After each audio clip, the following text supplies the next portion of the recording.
بسم الله الرحمن الرحيم. مشاهدينا متابعينا في كل مكان عبر قنوات شبكة ومباريات الجميلة هنا في ملعب المدينة الدولي، والمباراة المؤجلة لحساب 2025 ادهوك لتغميد الجراح ومصالحة جماهيره لأنهم لم يحققون الفوز في آخر 3 مباريات. أما بالنسبة لنادي ديالى قادمون من خسارة ومن الشرطة، من المتصدر الشرطة بهدف نظيف، والبحث اليوم عن الابتعاد عن المراكز الأخيرة.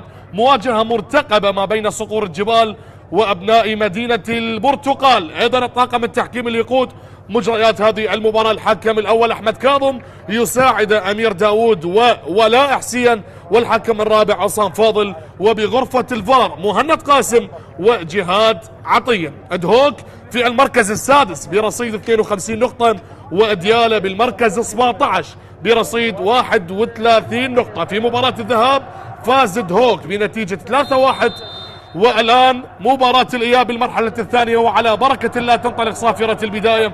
من يمين الشاشة نادي ادهوك بالألوان السمائية، ومن يسار الشاشة نادي ديالى بألوانه المعتادة، الألوان البيضاء الممزوجة بالألوان البرتقالية. إذن حكم اللقاء أحمد كاظم يؤكد ويطلق صافرة البداية. ادهوك الذي يبحث عن انتصار مهم ويحل ضيفا هنا بالعاصمة بغداد. وبالنسبة لنادي ديالى اللي يبحث عن تعزيز حظوظه بالابتعاد عن المراكز الأخيرة والخروج من القاع.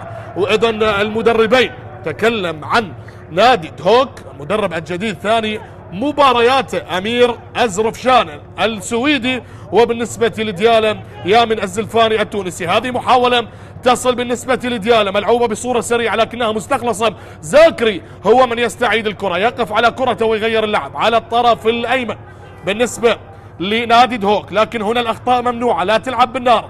عملية قطع الكرة بصورة ذكية لكن لا زالت المحاولة، وبعد ذلك الكرة إلى خارج الملعب. رمية تماس بعد أن قرر أن يبحث عن المساندة. نجم شوان خسر الكرة الماضية. لا زالت الآن مصطفى مؤيد على التنفيذ على الطرف الأيسر، لم يعطونا أي مساحة لذكر تشكيلة الفريقين ديالى والبداية القوية. لكن هنا العودة. إذن تشكيلة نادي ادهوك: محمد صالح بحراسة المرمى، بياد أبو بكر، نجم شوان، لوكاس هنريكي، وسايبان عقيد. وبالنسبة لمنتصف الملعب هارون أحمد، زانا عادل، مارلون دو سانتوس. ومن الطرف الأيمن بالنسبة للخط الهجومي زاكري، باشانغ عبد الله، وابراهيم غازي. هذه هي تشكيلة نادي ادهوك. وبالنسبة لنادي ديالى وسام محمد بحراسة المرمى، مصطفى مؤيد، علي خالد، أيمن بن محمود، مقتدى حسن، ومحمد محسن، أنس مالك، عبد المجيد صبارة، كولينز أوباري، أيمن الصفاقسي. هذه هي خيارات المدربين. يامن الزلفاني مدرب نادي ديالى اللي ساعد العماني طلال خلفان، وبالجهة المقابلة مدرب نادي ادهوك أمير أزرفشان. ثاني مبارياته بعد أن قاد الفريق في أول مباراة أمام نادي نفط ميسان اللي انتهت بالتعادل السلبي 0-0 من دون أهداف. أيضا اليوم ادهوك بمهمة مختلفة، وبالنسبة لديالى كذلك يطمحون ويمنون النفس بأن يقدمون مباراة كبيرة. أيضا بالموفقية لكل اللاعبين وكلا الفريقين، وأيضا بالتوفيق للطاقم التحكيمي لقيادة هذه المباراة أحمد كاظم الحكم الأول. هذه الإعادة، هذه مباراة أيضا مؤجلة، هي من حساب الجولة 24 بسبب ارتباط نادي ادهوك بالبطولة العربية. بطل دوري أبطال الخليج صقور الجبال حققوا البطولة لأول مرة. أيضا الآن أحمد كاظم والابتسامة الحاضرة بهذه اللحظات، الدقيقة الرابعة.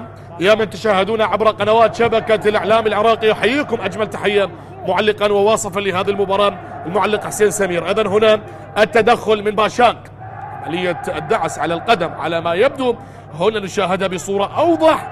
لكن أحمد كاظم ماذا يقرر بهذه اللحظات؟ تدخل كان موجود والبطاقة موجودة، بطاقة صفراء بأول دقائق شوط المباراة الأول.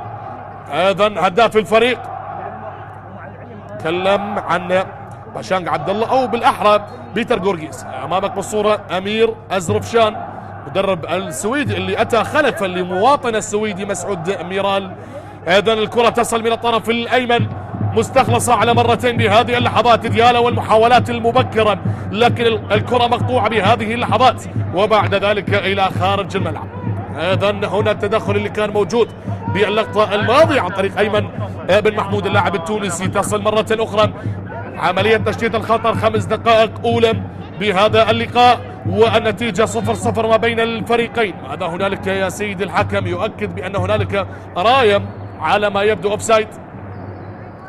أحمد كاظم، والآن استمرارية واستئناف اللعب على الطرف الأيسر. عملية جس النبض، الاختبارات ما بين الفريقين، ما بين اللاعبين وحتى المدربين. لا زالت الأجواء هادئة، لا زالت الأمور طيبة، لا زال الفريقين حبايب من دون أهداف، لكن لا زال هنالك الكثير. مصطفى مؤيد وعملية الاستلام. مصطفى مؤيد تغيير اللعب بمنتصف أرضية الملعب بصورة سريعة، لذلك تصل من الطرف الأيمن، الطرف الأيمن اللي يتحرك بصورة سريعة. وها هنا الاستلام عن طريق اللاعب مقتدى اللي يبحث من خلالها، لكن مرت هذه الكرة على اللاعب مقتدى حسن، وبذلك إلى خارج الملعب. هوك الذي مر بأيام عصيبة بالفترة الأخيرة، عندما كان يمتلك فرصة، مباريات مؤجلة كثيرة، لو انتصر بكل مباريات المؤجلة لكان متصدرا أو وصيفا، لكن المهمة صعبة، المهمة نوعا ما أصبحت صعبة بالفترة الأخيرة، لكن يبحثون بهذه الجولات المتبقية من أجل تعزيز الصفوف، من أجل عودة نادي هوك إلى سلسلة الانتصارات. شوف هذه التمريرة الذكية الجميلة، لا زالت هذه العرضية لكن سريعة، والأقرب مصطفى مؤيد يتركها لحارس المرمى وسام محمد اللي بذلك يشتت الخطر. هذا اللي أمامك بالصورة الحارس وسام محمد، حارس نادي ديالا اللي سبق وأن مثل الحدود والنجف. أحمد كاظم بحديث لا زال. دخلنا أيضا نتكلم على مستوى حالة الطقس، الأجواء الحارة لذلك مساء بتوقيت العاصمة بغداد. هنا الكرة عادت، الأخطاء ممنوعة، لا يجب أن يقع بالمحظور. المدافع يجب أن يمتلك ثقة عالية بهكذا أماكن، لكن ببعض الأحيان الثقة تكون قاتلة بالنسبة للمدافعون. تصل الكرة الآن بمنتصف الملعب، استلام تصل لباشانك، ثاني هدافين نادي هوك بعد بيتر غورغيس. مهمة وطنية يوم الخميس القادم مع منتخبنا الوطني. هذه فرصة، محاولة ووسام مع ذلك يوجد راية ليس بالتسلل لكن احتسبها كمخالفة، والحكم الساحة أحمد كاظم أعطى مبدأ إتاحة الفرصة من أجل أن لا تتوقف المباراة. إذن الكرة على اليسار. نتكلم ونتابع بحديثنا عن منتخبنا الوطني، نتمنى له الموفقية في المباراتين القادمتين أمام المنتخب الكوري والمنتخب الأردني. الجولة الأخيرة لحساب تصفيات كأس العالم 2026 بالموفقية بإذن الله لأسود الرافدين. إذا تكلمنا عن بيتر غورغيس اللي هو هداف نادي هوك، وثاني الهدافين باشانك عبد الله. بيتر برصيد 8 أهداف وباشانك برصيد 7 أهداف. وهنا العودة، تبادل الكرات. نادي ديالا يحاولون السيطرة على اللعب واستحواذ على الكرة، لكن هنا تغيير اللعب لمقتدى، انطلاقة جميلة ولا أروع، لكن هنا يرتكب المخالفة اللاعب مقتدى حسن بالكرة الماضية. مقتدى حسن اللي مثل الصناعات الكهربائية اللي أمامك بالصورة، ووصل لديالا، كان معهم بالمباراة النهائية للدوري الممتاز أمام نادي القرمة اللي انتهت بالتعادل 2-2، وانتصر ديالا بركلات الترجيح، هو من صنع الهدف الثاني بالأوقات القاتلة. إذن تصل الآن زاكري يريد المرور، الأماكن كلها مغلقة أمام مصطفى مؤيد باللقطة الماضية. لاعب ممتاز يعتمد عليه بصورة كبيرة المدرب يامن الزلفاني. مصطفى مؤيد اللي سجل هدفين هذا الموسم على نفط ميسان وعلى الجوية. تصل من الطرف الأيسر الآن، تغيير اللعب، تبادل للكرات، عودة لحارس المرمى وسام محمد. آمال عشاق ومحبين نادي ديالا يريدون أن يرفعون سقف الطموح للانتصار بهذه المباراة، كذلك نادي هوك، كذلك صقور الجبال. من حق كل فريق أن يطمح للانتصار، وهذه خطيرة مرت قريبة على مرمى الحارس محمد صالح عن طريق الخطير كولينز أوباري، اللاعب الغاني الخطير. شوف الإعادة، شوف كيف قرأها بصورة صحيحة، لكن الفينش، الإنهاء لم يكن بالصورة الكافية ليعطي الأفضلية لنادي ديالى. لا زالت المحاولة قائمة هنا من بعيد لكن من دون أي تركيز. مرت الكرة عن طريق اللاعب محمد محسن اللي أمامك بالصورة قائد الفريق. محمد محسن نادي ديالى اللي تواجد منذ انطلاق الدوري في عام 1974، عزز حظوظه بفترات وسنوات طويلة لكن لم يحقق اللقب ولا مرة، وعاد هذا الموسم بالدوري بمسماه الجديد بنسخته الثانية دوري نجوم العراق. ايضا رمية جانبية الان اللي امامك بالصورة اللاعب الغاني كولينز اوباري اللي سجل ركلة حرة مباشرة على نادي اربيل بالمباراة اللي انتهت 1-0، كانت بصورة جدا جميلة. ايضا تعود الكرة الان لديالى، ضغط عالي نوعا ما، الوصول الاكبر هو من نصيب ديالى، لكن هنا شوف زاكري، شوف المرور، شوف الانطلاقه والسرعه على ما يبدو. هل هنالك رايه او لا؟ هذه فرصه لهدف اول، لا زالت قائمه. الله الله الله، لا لا لا، هنالك رايه، لذلك هو هدف ابيض. شوفها بالاعاده، زاكري قدم اداء فردي ممتاز لكن هنالك رايه واوفسايد واضح. واضحه الكره الماضيه على لاعبين دهوك، هدف اول لكن هدف ابيض لم يحتسب بالدقيقه العاشره للاعب ابراهيم غازي. ابراهيم غازي يمتلك برصيده هدفين هذا الموسم، سجل بشباك الميناء والحدود. ايضا الكره تعود، مباراه فيها نوعا ما مساحات مفتوحه، وصول لاكثر من مره لديالى من دون تهديد على حارس المرمى محمد صالح سوى كره اللاعب كولينز اوباري، وبعد ذلك وصلت هنا فرصه لدهوك لكن كان اللاعب متسللا. تصل الكره الان مره اخرى اليساريه العاليه، وسام هل يتدخل او تبقى للمدافع؟ تشتيت الخطر من علي خالد، وبذلك الكره لا زالت في منتصف ارضيه الملعب. تعود مره اخرى لمصلحه دهوك اللي لم يجد نفسه حتى اللحظه، اللي يبحث ان يعزز صفوفه للتركيز في المباراة. الكرة مرت الى خارج الملعب، هذا هو زاكري اللي قدم لقطة جميلة قبل لحظات. زاكري اللاعب الايفواري. تعود الكرة الان بالطرف او من الطرف الايمن، تغيير اللعب بمنتصف الملعب، هنا الانطلاق نحو الامام لكن قراءة الافكار. شوف قراءة الافكار باللقطة الماضية عن طريق اللاعب ايمن بن محمود. هذه محاولة كولينز اوباري، سباق السرعة لكن يتفوق مدافع نادي دهوك بالكرة الماضية اللاعب لوكاس هنريكي اللاعب البرازيلي. كولينز اوباري وهذا هو لوكاس هنريكي البرازيلي. مقتدم حسن، والكرة اللي تنفذ. دخلنا بالدقيقة 13 من شوط المباراة الأول، عملية قطع الكرة لكن المساندة غائبة. أين المساندة؟ زاكري ينتظر، تمريرة خاطئة بالكرة الماضية، وهذا مصطفى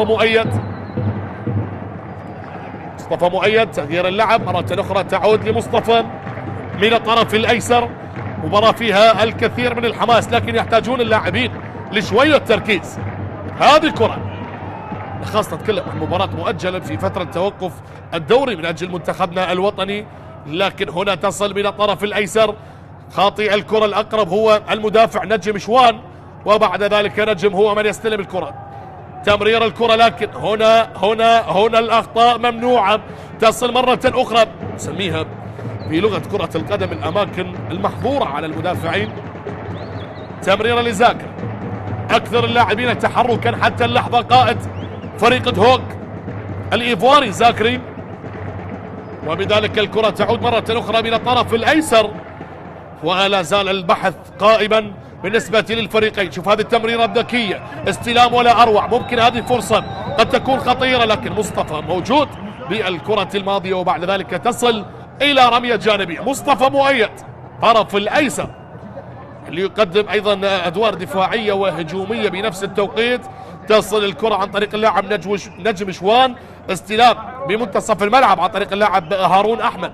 هارون يلعب كرة عالية لكن وسام محمد هو الأقرب بهذه اللحظات. تنفذ الآن بهذه الكيفية. الكرات العالية هل تأتي بالحل بالنسبة لنادي ديالى؟ مقطوعة الآن. شوف سيطرة على منتصف الملعب، بدأ يتحرك نادي دهوك، بدأ يسيطر بهذه اللحظات على منتصف الملعب. معركة خط الوسط من يتفوق فيها بأي مباراة هذه بالمجمل بعالم كرة القدم، تسيطر على الوسط، تسيطر على أمور كثيرة على الملعب بالكامل تقريبا. لكن نتكلم عن الإنهاء، نتكلم عن الفينش، عن تسجيل الأهداف. فكرة القدم تعتمد على النتائج، ليس على الأداء أو على الإحصائيات أو على الأرقام أو على الاستحواذ. بالأخير عندما تأتي صافرة الحكم من فاز ومن خسر ومن تعادل، هكذا هي كرة القدم. تصل الآن لمحمد صالح حارس المرمى اللي سبق وأن مثل زاخو والجوية والكرخ، ويقدم أيضا موسم ممتاز مع دهوك حاليا. ها هنا الكرة تصل بالطرف الأيسر بالمنتصف، أصبحت بعدما كانت عند اللاعب زانا عادل. هذه عالية، الكرة خطيرة وهدف أول ممكن بالنسبة لدهوك. مرت الكرة، مرت، وعلى ما يبدو كذلك يقعون بمصيدة التسلل الثالث أو الرابع بربع ساعة. هذا ما يؤكد بأن لاعبين ديالا يطبقون خط التسلل بصورة ذكية، لكن ليس بكل مرة. يجب أن يكونون حذرين، هذا إن أرادوا تطبيق خط التسلل. أحمد كاظم يتفقد سلامة اللاعب. سلامات نادي ديالا ودهوك، مواجهة مرتقبة ما بين الفريقين. كما ذكرنا لكم في مباراة الذهاب بالمرحلة الأولى فاز دهوك بثلاثية مقابل هدف، سجل باشانغ عبد الله هدفين وبيتر جورجيس سجل هدف. أما بالنسبة لهدف نادي ديالا سجل اللاعب بنيامين من ركلة جزاء، بنيامين الذي انتقل إلى نادي الكرخ هذه الفترة. وأيضا من الأشياء اللي حصلت في مباراة الذهاب زاكري أضاع ركلة جزاء. إذن الكرة إلى رمية تماس. كولينز أوباري، وبذلك اختبار أيضا يعتبر صعب للمدرب السويدي أمير أزرفشان على التنفيذ الآن. درب نادي ديالا أمامك بالصورة، نتكلم عن طلال خلفان وأيضا أيامن الزلفاني. وبذلك الكرة تعود مرة أخرى للحارس وسام محمد، يقف على كرة بهذه اللحظات. عالية الكرة تنفذ بصورة سريعة، ولا زالت الأهداف غائبة ما بين الفريقين. وهذه خطيرة لكولينز أوباري اللي مرر بصورة سريعة، لكن أراد أن يمر بالكرة الماضية. تصل لباشانغ، باشانغ متراجع للمنتصف لبناء اللعب، لكن الكرة تصل الآن لزانا عادل. والكرات العالية بالنسبة لصقور الجبال تصل لباشانغ. استلام الآن لليساري على الطرف الأيمن لإيجاد المساحات والحلول، لكن نجم شوان هو اللي يغير اللعب بهذه اللحظات. تعود مرة أخرى انطلاق الآن، تمريرة كولينز أوباري تأخر، لكن لا زالت المحاولة قائمة. هذه محاولة خطيرة لكن سهلة لمحمد صالح بالكرة الماضية. طالت الكرة الماضية عن طريق اللاعب أيمن الصفاقسي، اللاعب التونسي اللي كان قريبا بالكرة الماضية أيمن الصفاقسي. إذن الكرة تعود مرة أخرى من الطرف الأيمن لزاكري. زاكري إذا تحرك وكان بالموعد سيكون نادي دهوك قريب من تسجيل أول أهداف اللقاء، لكن لا نعلم ماذا سيجري وماذا سيقدم بالدقائق القادمة. شوف التركيز المفقود، تركيز من اللاعب هارون أحمد، والتمريرة طالت إلى خارج الملعب. هارون أحمد لاعب نادي دهوك فترة واحدة ذهب إعارة لنادي زاخو. هذا رمية جانبية الآن 19 دقيقة شوط المباراة الأول. هذا باشانغ عبد الله، وبذلك الكرة إلى خارج الملعب. أنس مالك اللي أمامك بالصورة. الكرة تنفذ الآن بهذه اللحظات. يحتاجون للتركيز اللاعبين. شوط أول الاختبارات، والشوط الثاني ستتغير أمور كثيرة، لكن على ما يبدو هل سنشاهد، هنا نتساءل، هل سنشاهد هدف أول بهذا الشوط؟ تعود الكرة لديالا. ديالا وصل أكثر، سيطر واستحوذ أكثر، لكن خطورة دهوك بأي هجمة ممكن. هذه الكرة، الله الله الله يا مصطفى مؤيد، مرور جميل لكن أحمد كاظم يتدخل أو لا، أو تستمر المباراة. تعود الكرة الآن، مصطفى مؤيد يشكو من إصابة متأثرا ومستلقيا على أرضية الملعب. تقف المباراة الآن للأطمئنان على سلامة اللاعب مصطفى مؤيد بهذه اللحظات. سلامات، سلام إن شاء الله، ولا نتمنى مشاهدة إصابات كذلك بهذه المباراة. شوف بالإعادة لقطة جميلة جدا من بين الأقدام، لكن تدخل من زاكري في ذلك تعرض ويشعر ببعض الألم. سلامات. إذن نادي ديالى هذا الموسم لعب 33 مباراة، وهذه مباراة رقم 34. فاز ب7 مباريات وتعادل ب10 مباريات وخسر ب16 مباراة. نادي ديالى هذا الموسم سجل 24 هدف واستقبل 44 هدف. تكلم عن الخسارات، أكبر خسارة لنادي ديالى 6-0 أمام الشرطة، وفاز أيضا على نفط ميسان 3-1، وعلى الحدود وعلى كربلاء. والمفاجأة اللي قدمها أمام القوة الجوية فاز ديالى 2-1 بعد هدف مصطفى مؤيد بالوقت القاتل. شوف اللقطات الجميلة، هؤلاء العاشقون منذ نعومة أظافرهم يعشقون ويشجعون. لذلك كرة القدم ليست مجرد لعبة، كرة القدم لعبة تتحكم بالمشاعر، بالفرح، بالحزن. لذلك الكرة الأرضية كلها تعشق هذه اللعبة. إذا لا زالت المباراة متوقفة. تكلمنا عن نادي ديالى آخر 6 مباريات هذا الموسم للديالى، فاز على نفط ميسان 1-0 وعلى زاخو 1-0 في زاخو. تعادل مع النجف، خسر من الزوراء 1-0 وفاز على اربيل 1-0 وخسر من الشرطة 1-0 في الوقت القاتل بالدقيقة 94 بهدف اللاعب مهند علي. إذن حديث الآن لا زال قائما نسبة لي لاعبين ديالى على التنفيذ الآن بانتظار هذه المخالفة لنادي دهوك. هذه اللحظات والكرات الثابتة وعلى تنفيذها اللاعب البرازيلي مارلون دو سانتوس. مارلون على التنفيذ بالتركيز العالي وبانتظار صافرة الحكم أحمد كاظم. مارلون دو سانتوس والتركيز العالي بهذه اللحظات. إذا تأتي الصافرة والتنفيذ بكرة عالية ومرت لكنها لا زالت بحوزة نادي دهوك. مقطوع الكرة بصورة جميلة والانطلاق من الطرف الأيمن للبحث عن المساحات والثغرات. كولينز أوباري وسباق السرعة، لكن هارون يختار العودة وهو الأقرب لحارس محمد صالح. تصل مرة أخرى الآن، هذا هو زانا عادل اللي غير اللعب على الطرف الأيمن، واستلام الكرة لنجم شوان. 22 دقيقة مباراة من دون أهداف. أي نعم الهجمات حاضرة لكن مباراة هادية حتى اللحظة، تحتاج للتركيز، تحتاج للوصول.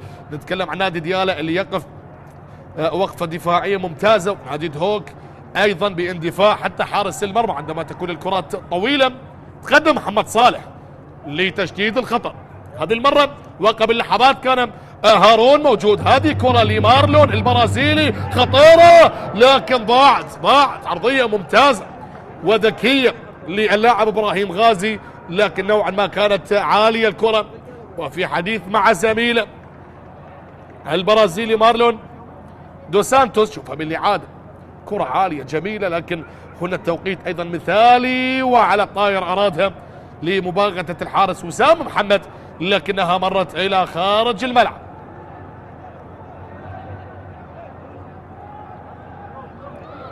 وسام محمد بهذه اللحظات تنفذ الكرة من الطرف الأيسر. زالت المحاولات قائمة الآن، وهذه كرة من الطرف الأيمن، عودة بمنتصف الملعب، تغيير اللعب على الطرف الأيسر. هنا الانطلاقة، هنا المحاولة، هذه لديالى، هل يسجل أول أهداف اللقاء؟ هذه كرة عالية، لا زالت كولينز أوباري لكنها طالت على الطرف الأيمن، لكن لا زالت المحاولة والعودة لمقتدم حسن مرة أخرى، انطلاقا نحو الأمام، البحث عن عرضية عالية وكرة عالية وإلى الحارس محمد صالح. حارس محمد صالح بهذه اللحظات هو الأقرب وبالانتظار. هل هنالك هدف أول بشوط المباراة الأول؟ من يسجل؟ هل يسجل دهوك أو ديالا، أو تبقى النتيجة 0-0 لشوط المباراة الثاني، أو حتى شوط المباراة الثاني؟ تصل الآن من الطرف الأيسر مصطفى مؤيد، إيجاد الحلول والمساحات من الأطراف. هذا ما يريد ديالا، هذا ما يريد ديالا. ومصطفى مؤيد تحصل على رمية تباس.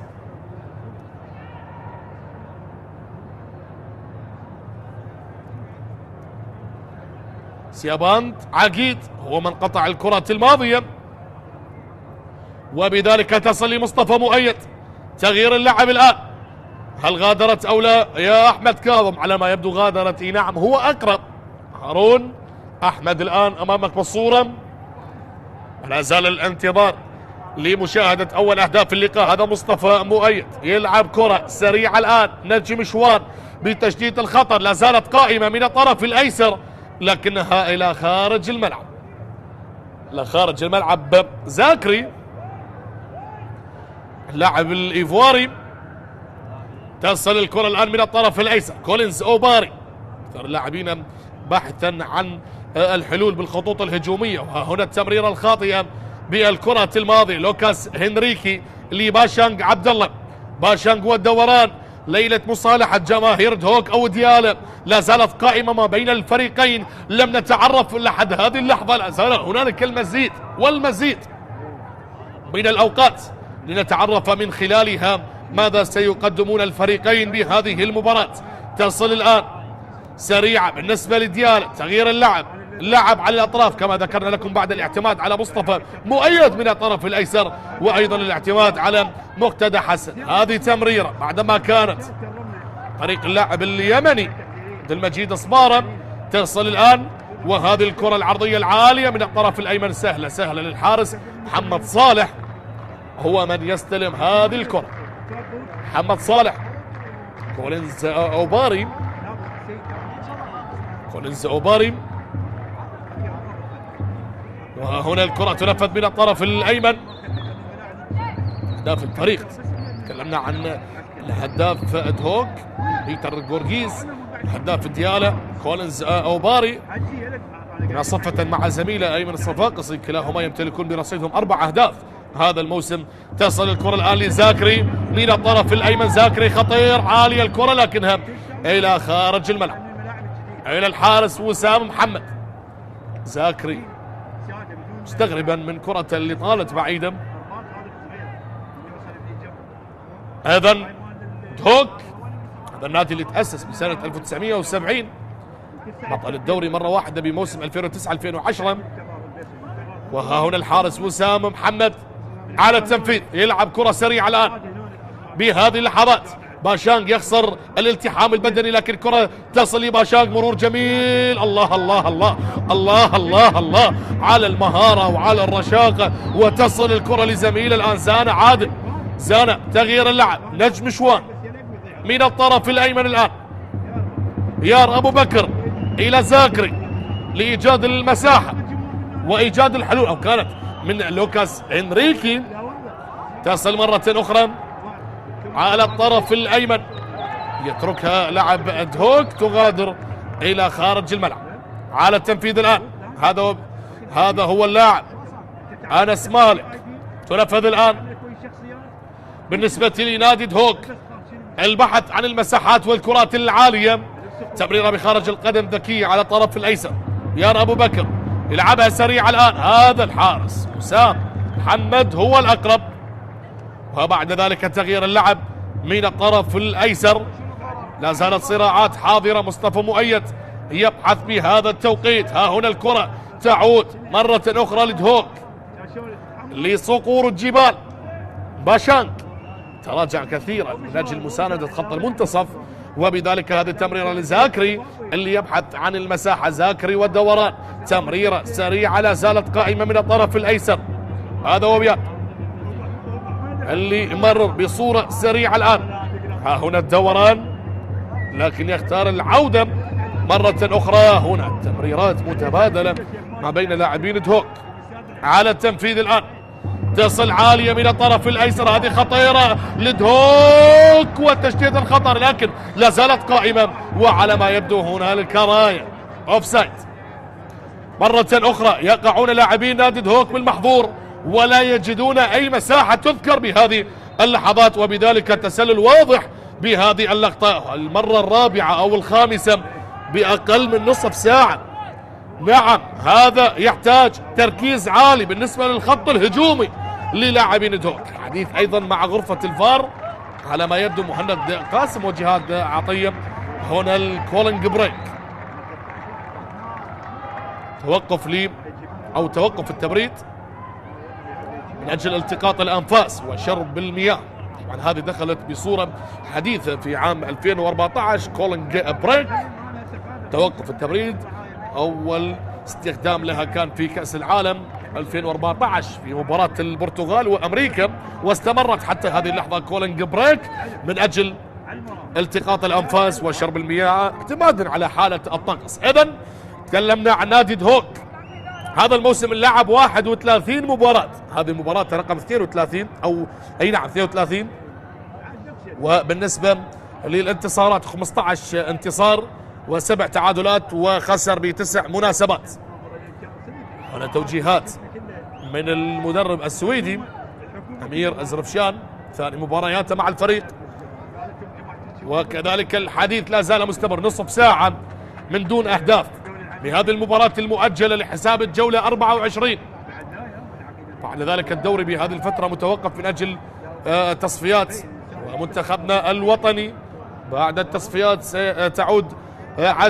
ستعود العجلة للدوران بالنسبة لدوري نجوم العراق، ومتبقية جولات أخيرة لمعرفة من هو البطل. لا زالت المنافسة شرسة ما بين فرق المقدمة. تكلم عن الشرطة الزوراء، كذلك أيضا زاخم. وهنا الحديث وبعد لحظات للعودة لمتابعة اللعب. أكبر فوز لدهوك هذا الموسم 3-0 على نفط البصرة، وأكبر خسارة كانت من القوة الجوية قبل أيام قليلة برباعية نظيفة. إذن أحمد كاظم والعودة لأحداث اللعب، والكرة لوسام محمد حارس مرمى نادي ديالى. وسام محمد بهذه اللحظات هل من الممكن أن نشاهد هدف أول بشوط المباراة الأول أو سننتظر إلى الشوط الثاني؟ أيضا الكرة تنفذ من وسام محمد، وبذلك تعود مرة أخرى دوران حاضر. مبدأ إتاحة الفرصة موجودة من حكم اللقاء. هذه تمريرة سريعة الآن، لكن عملية السقوط مصطفى مؤيد يدور مع كرة بهذه اللحظات. تغيير اللعب الآن من الطرف الأيسر، وبذلك لإيجاد الحلول والمساحات. مرور جميل، مصطفى مؤيد على الطرف الأيسر. مصطفى يبحث عن عرضية أو ماذا، أو يتدخل بمهارته الفردية. عالية الكرة والرأسية من دون تركيز تغادر إلى خارج الملعب هذه المرة من عبد المجيد صبارة اللاعب اليمني، وكرة مرت إلى خارج الملعب. هذا الكرة بصراع ما بين لديك بطاقة صفراء يا باشانك، كن حذرا وأكثر هدوءا وإلا تلونت البطاقة. حديث الآن وما هو القرار لأحمد كاظم؟ خلينا نشوفها بالإعادة، والقرار الأخير بالتأكيد لحكم اللقاء. شوف بالإعادة عملية الشد هنا من مقتدى حسن وعملية الشد، وهنا ردة الفعل من باشانك. توقف المباراة والحديث كل الحديث، تأكد أيضا من كل شيء عن تقنية الفيديو حاضرا. حديث لا زال، لكن سلامة اللاعب السلام. مقتدى هل زال مستلقيا على أرضية الملعب. مقتدى حسن يطالب أحمد كاظم، يطالب اللاعب مقتدى بالنهوض لمتابعة أحداث اللعب. حديث أيضا من أنس مالك لاعب ديالى مع أحمد كاظم. هل يتدخل الكادر الطبي؟ هل هنالك شيء يذكر؟ حديث لا زال، لكن بدورنا نتمنى مشاهدة حالات طارد المباراة أن تكون متكافئة، لكن بهكذا حالات كل شيء يختلف. القرار هنا بيد الحكم، بيد الطاقم التحكيمي بالكامل. هنا الحديث، جماهير تطالب العودة، تقنية الفيديو، اسمع الأصوات داخل ملعب المدينة الدولي. وبذلك أحمد كاظم ماذا سيقرر؟ ننتظر الآن. أيضا شاهدنا حديث، هنا عملية الشد واضحة من مقتدى بالكرة الماضية، لكن ردة الفعل من باشانغ. نعم، يقولون لكل فعل ردة فعل، لكن لا، ليس بهذه اللقطات. وهنا الحديث، هل يكون تحذير أخير لباشانغ؟ تهدئة الأوضاع، خير الأمور تهدئة الأوضاع والعودة لاستئناف اللعب. أحمد كاظم سيعود لاستئناف اللقاء، ودخلنا بالدقيقة 35 والمباراة من دون أهداف حتى اللحظة. وهنا مقتدى،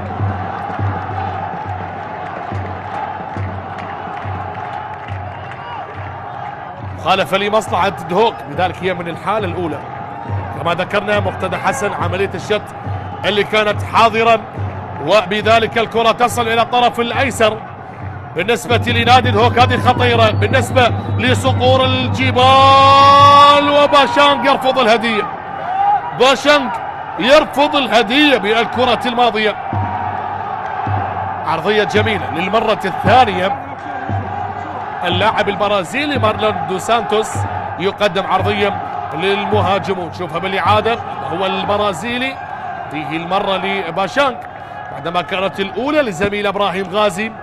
مارلون دو سانتوس، مارلون يمتلك هدف واحد مع دهوك هذا الموسم في شباك نفط ميسان، وبذلك تصل الكرة الآن بمنتصف الملعب. باشانغ والدوران اللي لا زال، وبذلك الكرة تعود لنادي ديالا. تدخلات أصبحت نوعا ما حاضرة باللقاء، يجب على اللاعبين شوية هدوء. تدخلات قوية، لا نتمنى مشاهدة الإصابات بهذه المباراة.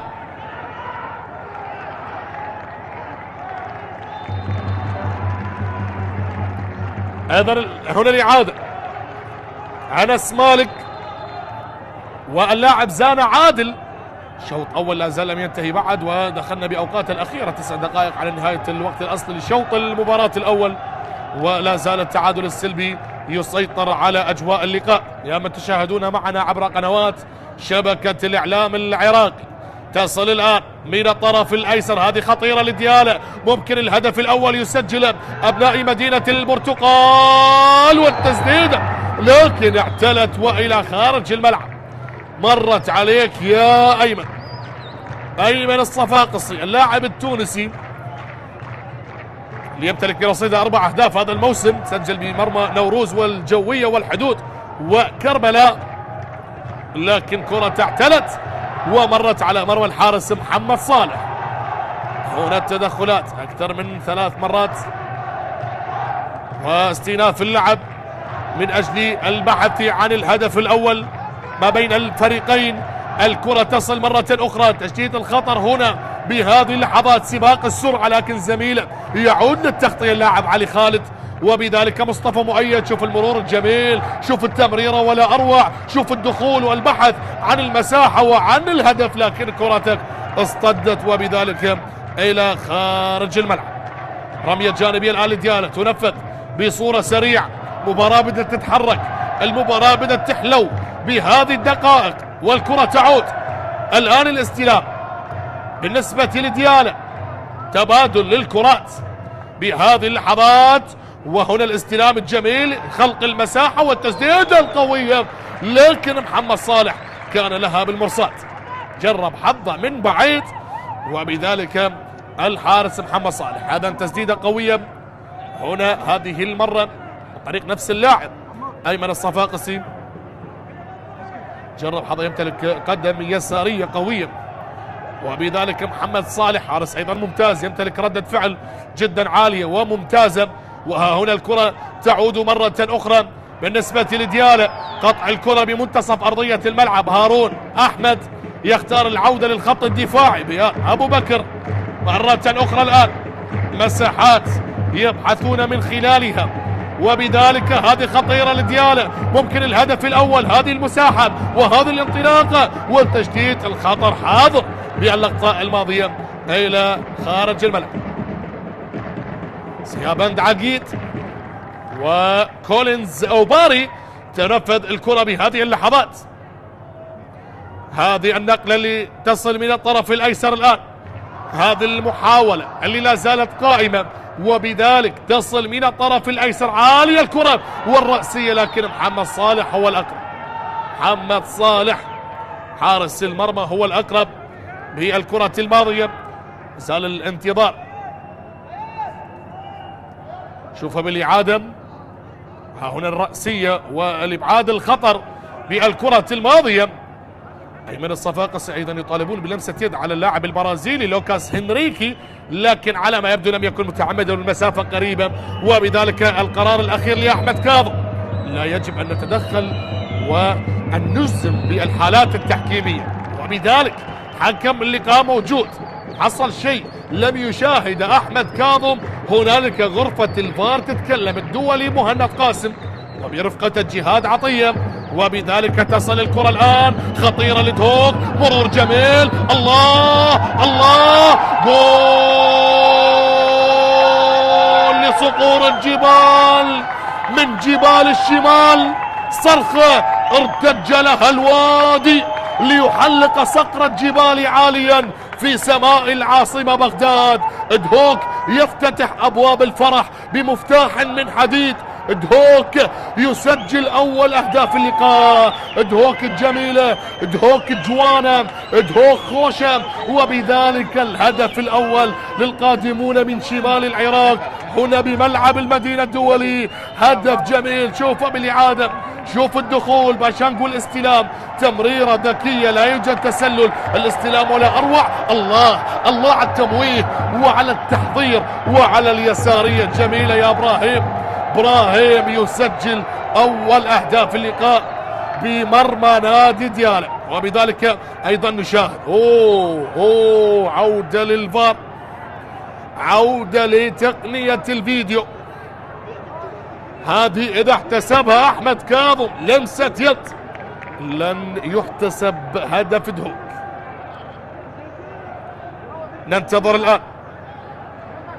ننتظر الآن القرار النهائي. حديث لا زال. إبراهيم غازي، هل يحتسب هدفك أو لا؟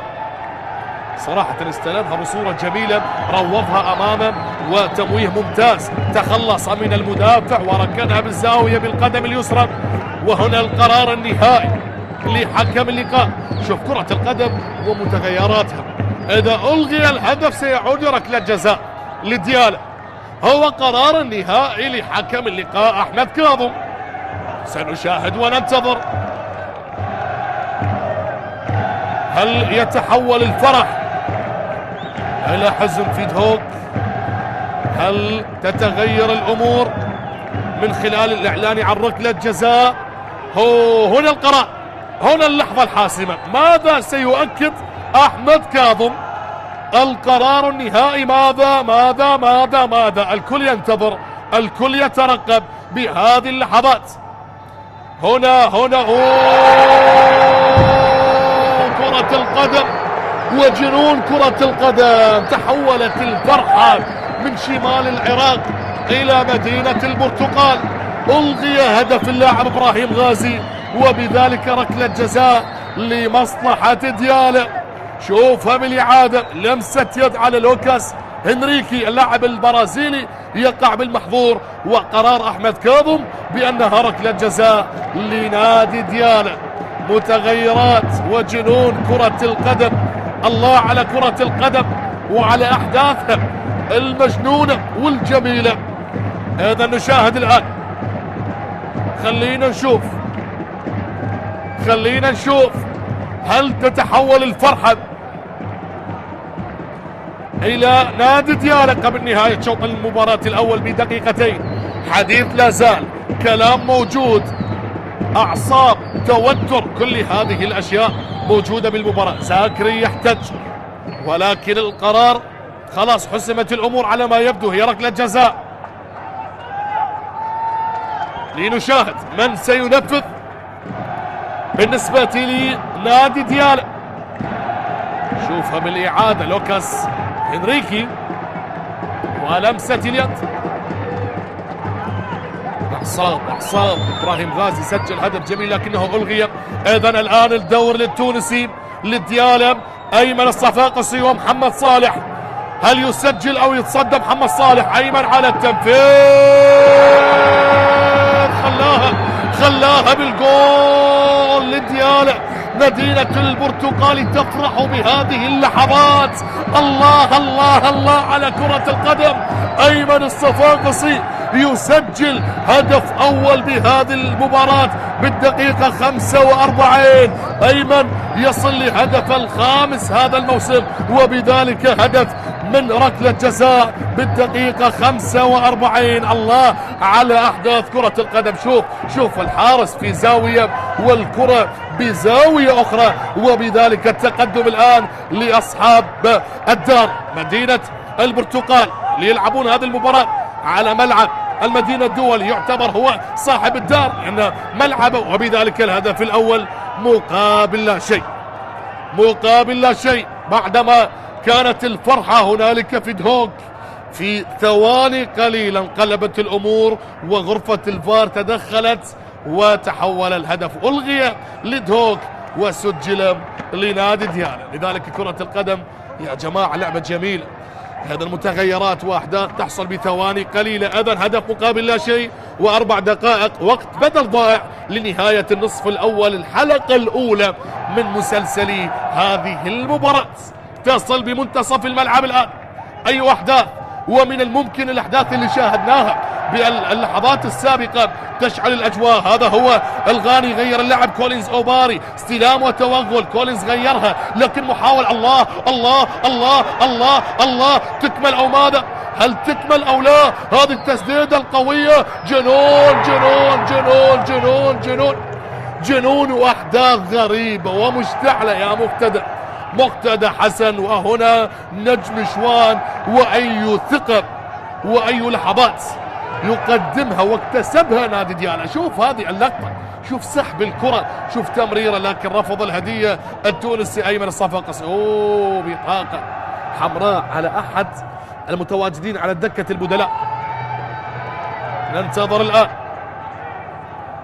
سلامات للاعب الغاني كولينز اوباري، مستلقي على ارضية الملعب. حديث لا زال، واي لحظات واي دقائق كان ممكن وكان قريب نادي ديالى ان يسجل هدف الثاني بعد مرور دقيقة ونصف على الهدف الاول من ركلة جزاء سجل ايمن الصفاقسي. اذا تعود الكرة من الطرف الايسر. الان ديالى لاعبيه اكتسبوا الثقة، ودهوك الان بعدما تحولت الفرحة لا يجب ان تؤثر على نفسية اللاعبين، لكن هكذا كرة القدم بالمجمل بصورة عامة، هكذا الاشياء طبيعية. هنا قطع الكرة لكن احمد كاظم يؤكد مخالفة بهذه اللحظات. هارون احمد على التنفيذ، وصول لاكثر من مرة عرضيات البرازيلي مارلون دو سانتوس اللي وصل من خلالها وعرض واحدة لإبراهيم غازي وواحدة لباشانك، لكن دهوك لم يسجل ولم يستغل الفرص. وبذلك الآن الكرة العالية تنطلق، كولينز اوباري يدخل بسباق سرعة، كولينز يتفوق، كولينز والتسديدة إلى خارج الملعب. نشاهد الآن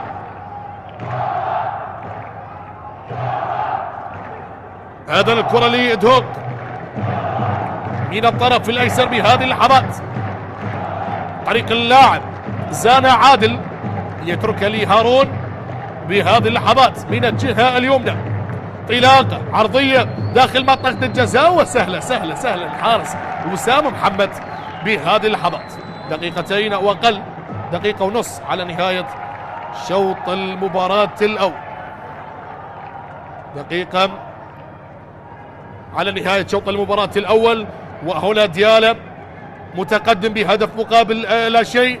وماذا سيفعل مدرب نادي الدهوك بشوط المباراة الثاني؟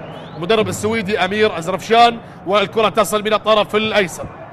إذا تعود مرة أخرى إلى رمية جانبية، استلام بهذه اللحظات وصافرة لنهاية شوط المباراة الأول. لا تذهبون بعيدا، لنا عودة بشوط المباراة الثاني. ماذا سيفعل كلا المدربين؟ أمير أزرفشان من أجل التعادل، وبالنسبة لديالا يامر الزلفاني وطلال خلفان في شوط المباراة الثاني. لنا عودة بعد قليل.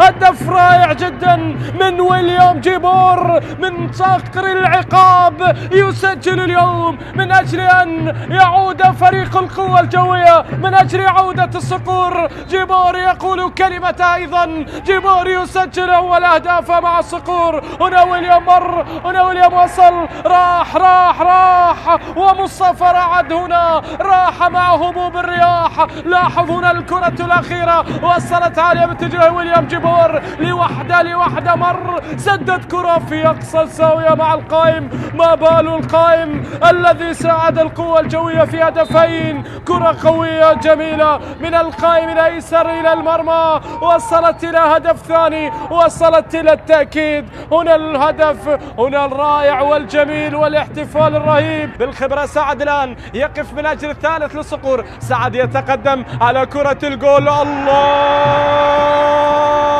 على سكة الموت، يسير الصقر ولا يبالي، تسير القوة ولا تبالي. من قال إن القوة الجوية ضاع، من قال إن القوة الجوية يمر بأيام صعبة، هي عودة الصقور، قد عادت القافلة، قد حلقوا مرة أخرى بالتاريخ والماضي والحاضر. وإن عصفت بهم الرياح، فالرياح جزء من هوية هذا النادي. سعد بن علي عبد الجبار، وسعد ينفذ على طريقة الكبار. وفريق التاريخ يعود بثلاثي الآن على استاد التاريخ، وفي جوار قبر سيد التاريخ في بلاد رافدين، بجوار قبر عمو بابا، وأمام أنظار الأسترالي الجديد جراهام أرنولد بالحاضر القريب. سعد يسجل، وكرة تلعب إلى الأمام. ميسوكي ميسوكي ميسوكي، هل هو الرابع يا ميسوكي؟ هل هو الرابع يا ميسوكي؟ الله، أسد الكاميرون يضع البصمة على رباعية تاريخية. الآن سير الأسد، عانى سير الأسد. يأتي ميسوكي من بلاد الكاميرون ليسار في بغداد. الكرة من دون أوفسايد، في أوفسايد. عانك على حكم الفار، وحكم الفار سيؤكد بأن الهدف شرعي. ميسوكي وصالح هذه المرة لا مجال، لا محال. رباعية تاريخية، عادت الصقور، عادت إلى ثوبها القديم، ثوب الإبداع والتألق. أنت ترتدي ثوب العريق، أنت تسير برتبة النقيب، وهذا عليك اليوم أن تسجل الأهداف وتظهر في هذا الفريق. هنا الحكاية. يوسف بمواجهة فهد، ركلة الجزاء الآن. يوسف بن سودة يتقدم الله، هدف لأربيل. هولير يتقدم الإمبراطور، وعن طريق التونسي هداف الفريق يوسف بن سودة يسجل أول أهداف المباراة، ليتقدم من ركلة جزاء القلعة الصفراء بأول الأهداف. هنا في فرانسو حريري يتقدم ويسدد بيساره على يسار حارس المرمى، ليتقدم أربيل، ليسجل أربيل ويفتتح باب التسجيل في مرمى فهد طالب، في مرمى الطلبة. هدف مقابل لا شيء الآن، هدف مقابل لا شيء الآن. فرحة سمير بابو بهذا الهدف، بهذا التقدم يصل. حسن عبد الكريم، تمرير، تحضير، حسن، الله! حسن عبد الكريم، عبد الكريم، عبد الكريم للزعيم، للزعيم، للزعيم في المكان السليم. الله الله الله! النوارس والهدف الأول، ومعروف المدارس باسم النوارس. الزعيم عن طريق حسن عبد الكريم في المكان السليم. الله الله الله! سجل الزوراء، سجل الزوراء. الله، شوف تمرير، تحضير، بدأت من الكاميروني. شوف التحضير. الله الله الله! يسارية زورائية عن طريق قوقية. رائعة رائعة رائعة وصعبة جدا. حضرها حضرها النيجيري وقوقية بشباك الحدود. عبر عبر عبر عبر الزوراء، عبر الحدود. يعود سريعا إلى دوري النجوم. حاول الآن منذر العلوي، قريب جدا. الله! ثاني ثاني ثاني ثاني عن طريق العماني. ثاني ثاني ثاني ثاني عن طريق العماني. منذر العلوي، العلوي، العلوي جعل الزوراء في العلالي، جعل الزوراء في الصدارة. العلوي يؤكد الصدارة. رابع أهدافه منذر العلوي. سجل على القوى الجوية والقرمة ونفط بيسان. ثاني للعماني، العماني، العماني. الله الله الله الله! لاحظ لاحظ لاحظ لاحظ، عمانية زورائية على يسار الصقر. عجيب، هذا العماني، هذا العماني.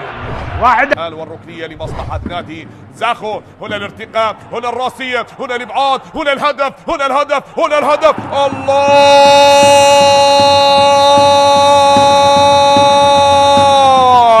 باتريك مارسيلينو من السيليساو البرازيلي. السامبا يسجل أول أهداف المباراة بعد أن صمدت دفاعات نادي القاسم لأكثر من 46 دقيقة. في الوقت الإضافي يأتي هدف المباراة الأول. نعم، نجح فيه المدافع باتريك مارسيلينو.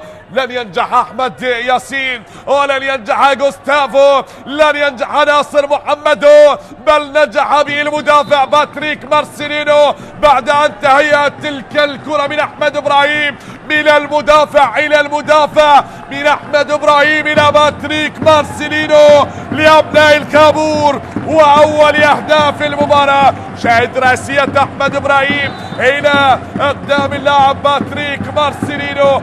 حاولت دفاعات نادي القاسم بأن تكون حاجزا أمام كرة باتريك مارسيلينو. وصلت لإيليو آتم، نقلة مرة أخرى. جوستافو الخطير، جوستافو الخطير، عدى الخطير، عدى الخطير. الله!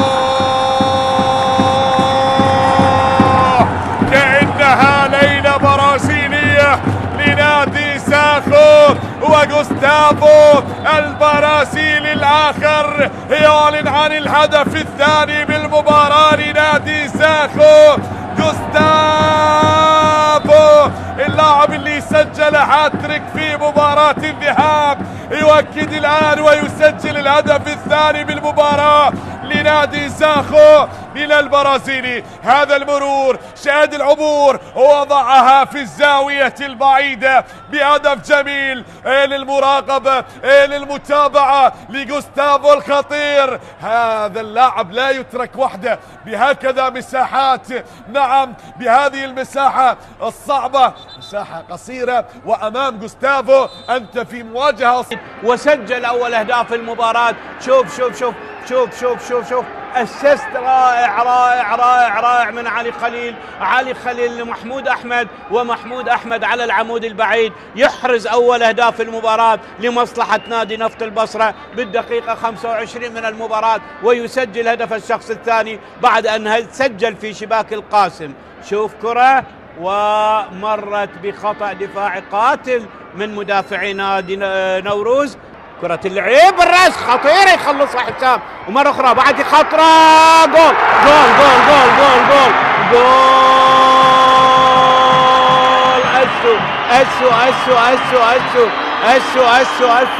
أسو لعب كرة وعلي صالح يسجل هدف التعادل بالدقيقة 29 من عمر المباراة.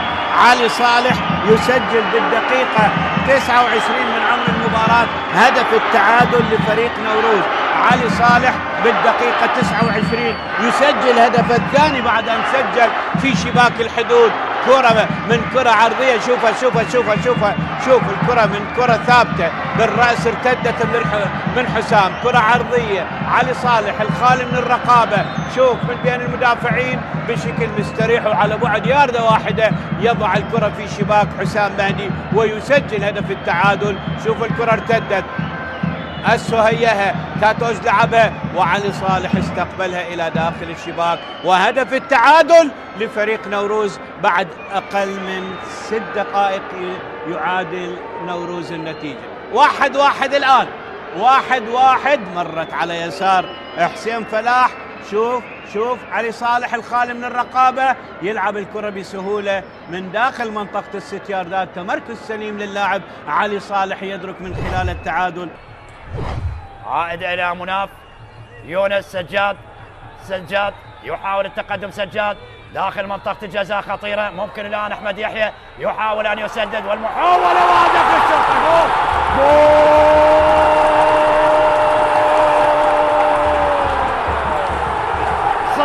صمد ديالا كثيرا وجاء الهدف أخيرا. صمد ديالا كثيرا وجاء الهدف أخيرا. يتكرر سيناريو مباراة الزوراء مع الشرطة هذه المرة ديالا، وهدف لمهند علي. أخيرا مهند علي يسجل في مرمى ديالا. هدف للقيثارة الخضراء وفرحة جماهير الشرطة. هدف الآن بعدما صمد ديالا 92 دقيقة أمام محاولات فريق الشرطة وهجوم الشرطة، لكن مهند أخيرا الهداف لفريق الشرطة يسجل هدف في مرمى ديالا ويضع 3 نقاط لغاية الآن مع الشرطة. مهند علي ميمي هدف 26 خلال هذا الموسم. لاحظ الإعادة، لاحظ المحاولة أحمد يحيى وإنقاذ من صديق جمال، لكن في غاية الجمال يسجل مهند علي لفريق الشرطة هدف الانتصار في هذه اللحظات. مهند علي يتابع كرة أحمد يحيى المبعدة من صديق جمال يكملها في المرمى ويسجل أول أهداف الشرطة في هذا اللقاء. ديالا والصمود أمام محاولات الشرطة، لكن أخيرا مهند علي يسجل ويفرح جماهير الشرطة ويتوجه لجماهير الشرطة ليعلن عن الأفراح على المدرجات لجماهير الشرطة في هذه المباراة. إذا مهند علي ذهابا وإيابا يسجل في مرمى ديالا ورابع أهدافه خلال هذا الموسم في مرمى ديالا. عن الخطورة ومصدرها، هو مصدر الخطورة. هنا التمريرة الجميلة يحاول يونس.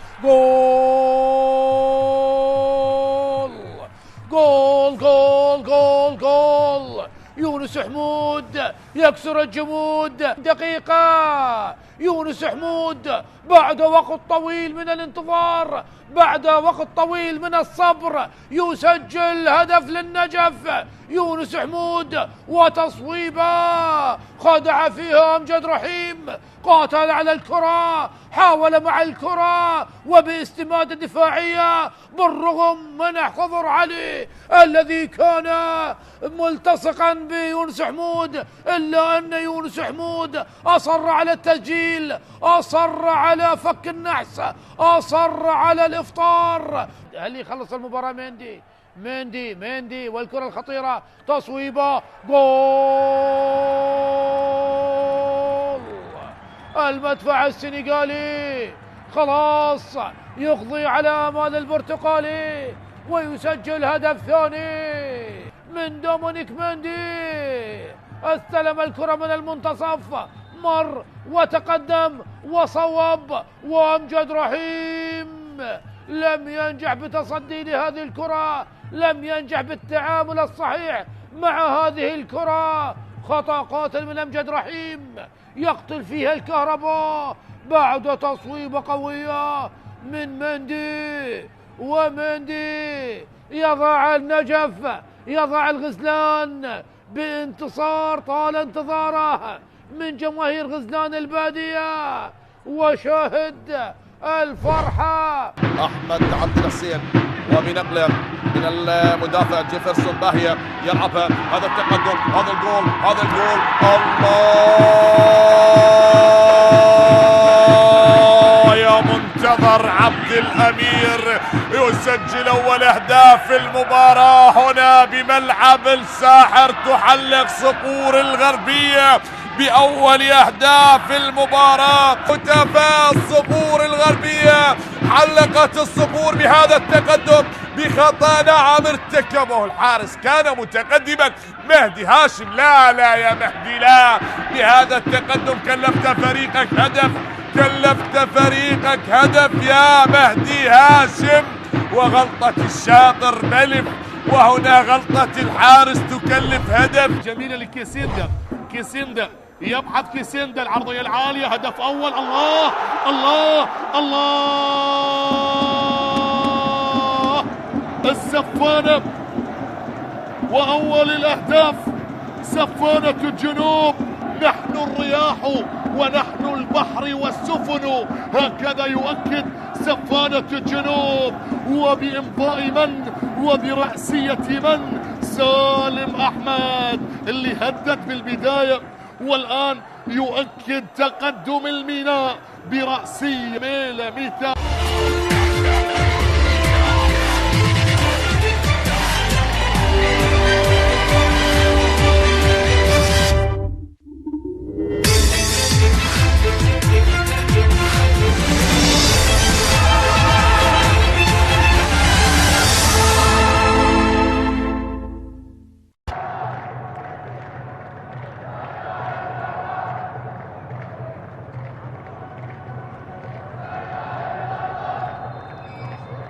مرة أخرى مشاهدينا متابعينا عبر قنوات شبكة الإعلام العراقي، نحييكم أجمل تحية.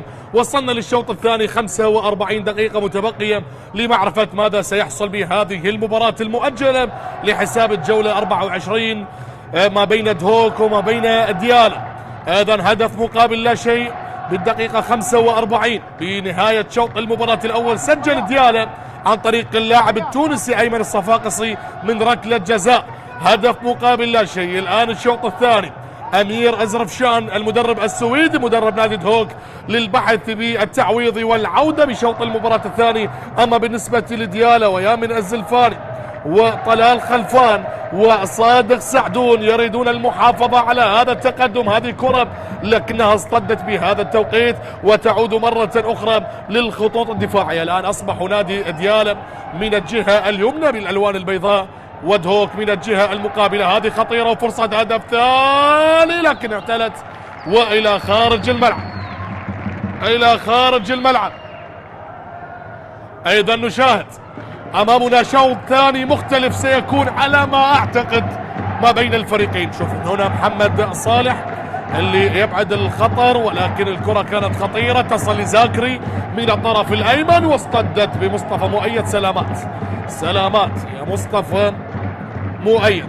ان تكلمنا عن الهدف اللي سجل ايمن الصفاقسي بلقطه جدا مثيره وجميله مليئه بالاثاره بعدما سجل ابراهيم غازي هدف اول لدهوك، والعوده الى غرفه الفار تاكد احمد كاظم ان هنالك ركله جزاء لمصلحه ديالا ونفذها وسجلها ايمن الصفاقسي. اذا الان الشوط الثاني والاحداث مستمره ما بين الفريقين. هنا الكره من الطرف الايسر بالنسبه لي فريق دهوك، تبادل الكرات الان. هذا هو البرازيلي مارلون دو سانتوس. مارلون يحاول، خطير جدا هذا اللاعب، وتدخل موجود. سلامات للمدافع ايمن بن محمود. تكلم عن اللاعبين التونسيين ايمن الصفاقسي وايمن بن محمود يمثلون نادي ديالا بهذه المباراة.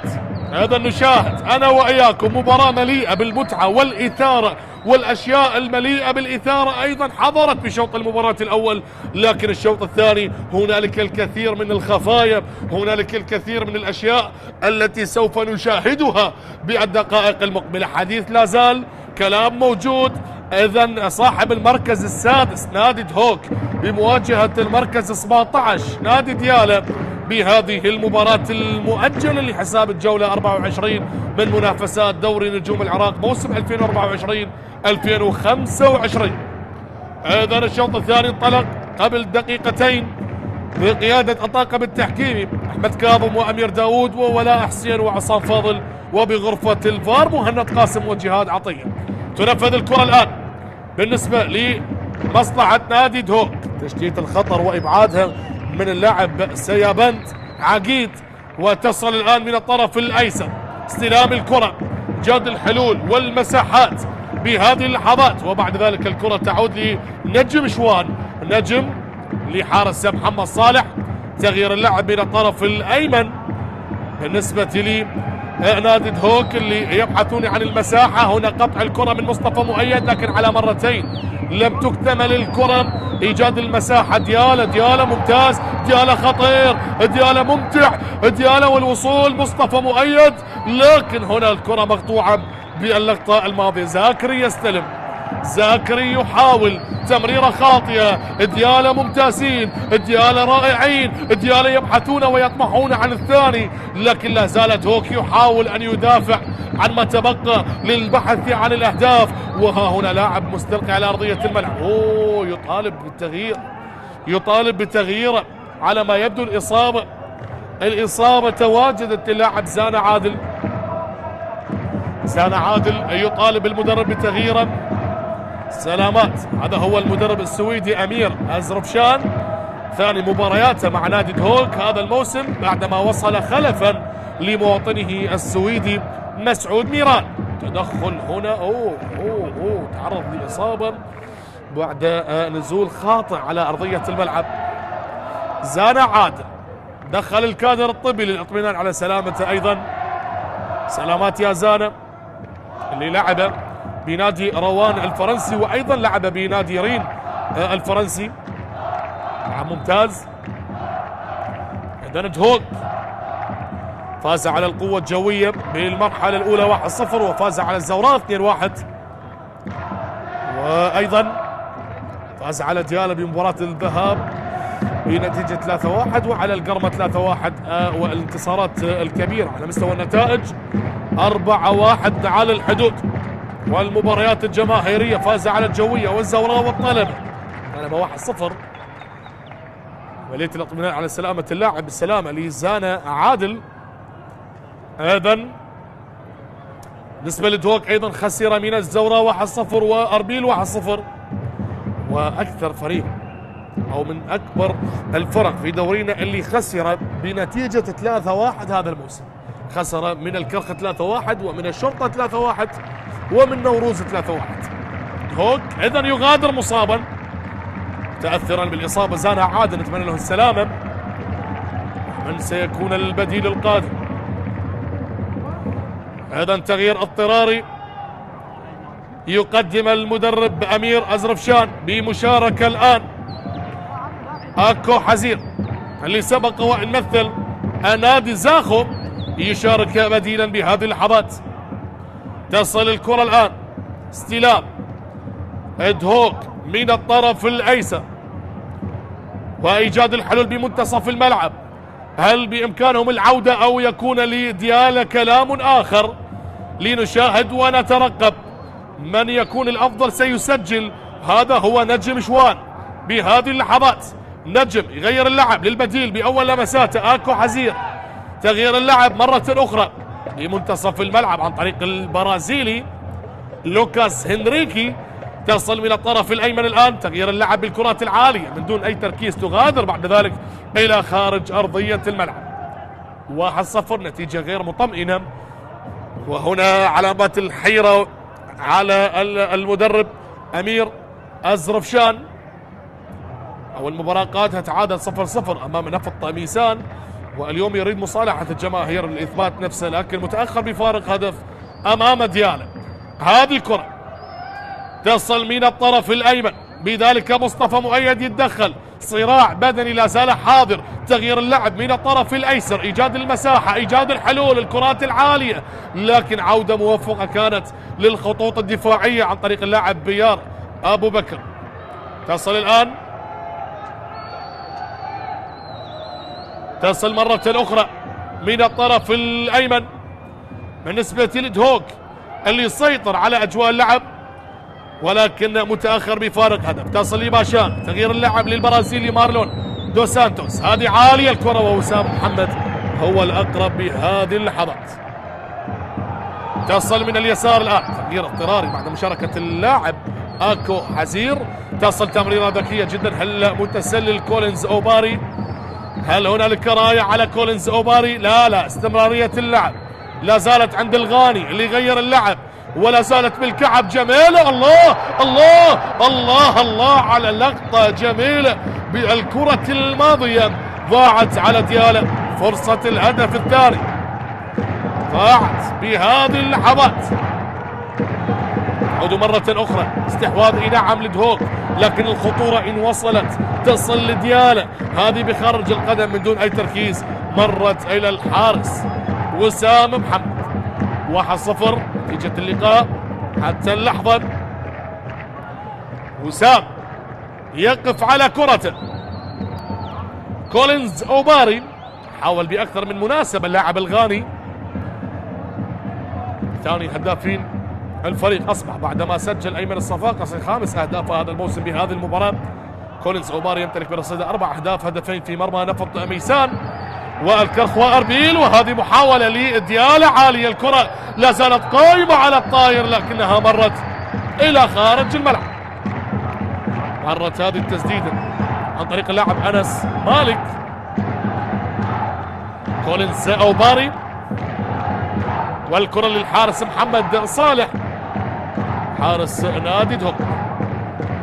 نادي دهوك بعد التتويج ببطولة دوري أبطال الخليج عانوا من أيام ومباريات صعبة، لكن يريدون استعادة العافية بهذه الفترة، أيضا بفترة التوقف. لكن هنا المصائب لا تأتي فرادى، هنا متأخرين بفارق هدف أمام ديالا اللي أيضا بدوره يبحث عن الابتعاد عن المراكز الأخيرة للبقاء في دوري النجوم، دوري نجوم العراق. ها هنا الكرة تصل على الطرف الأيمن بالنسبة للاعب نجم شوان اللي يبحث عن مساندة بهذا التوقيت. ننتظر هنا، ننتظر من اليسار، تصل بالمنتصف، الكرات العالية، إيجاد الحلول، وباشانغ يستلم بهذا التوقيت. باشانغ على الطاير والكرة تحولت بذلك إلى خارج الملعب. باشانغ قدم يسارية لكن كرة تمرت إلى خارج الملعب.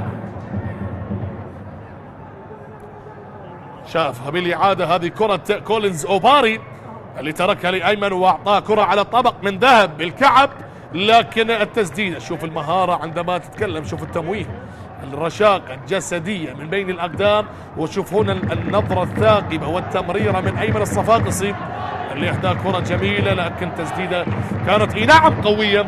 محمد صالح كان لها بالمرصاد.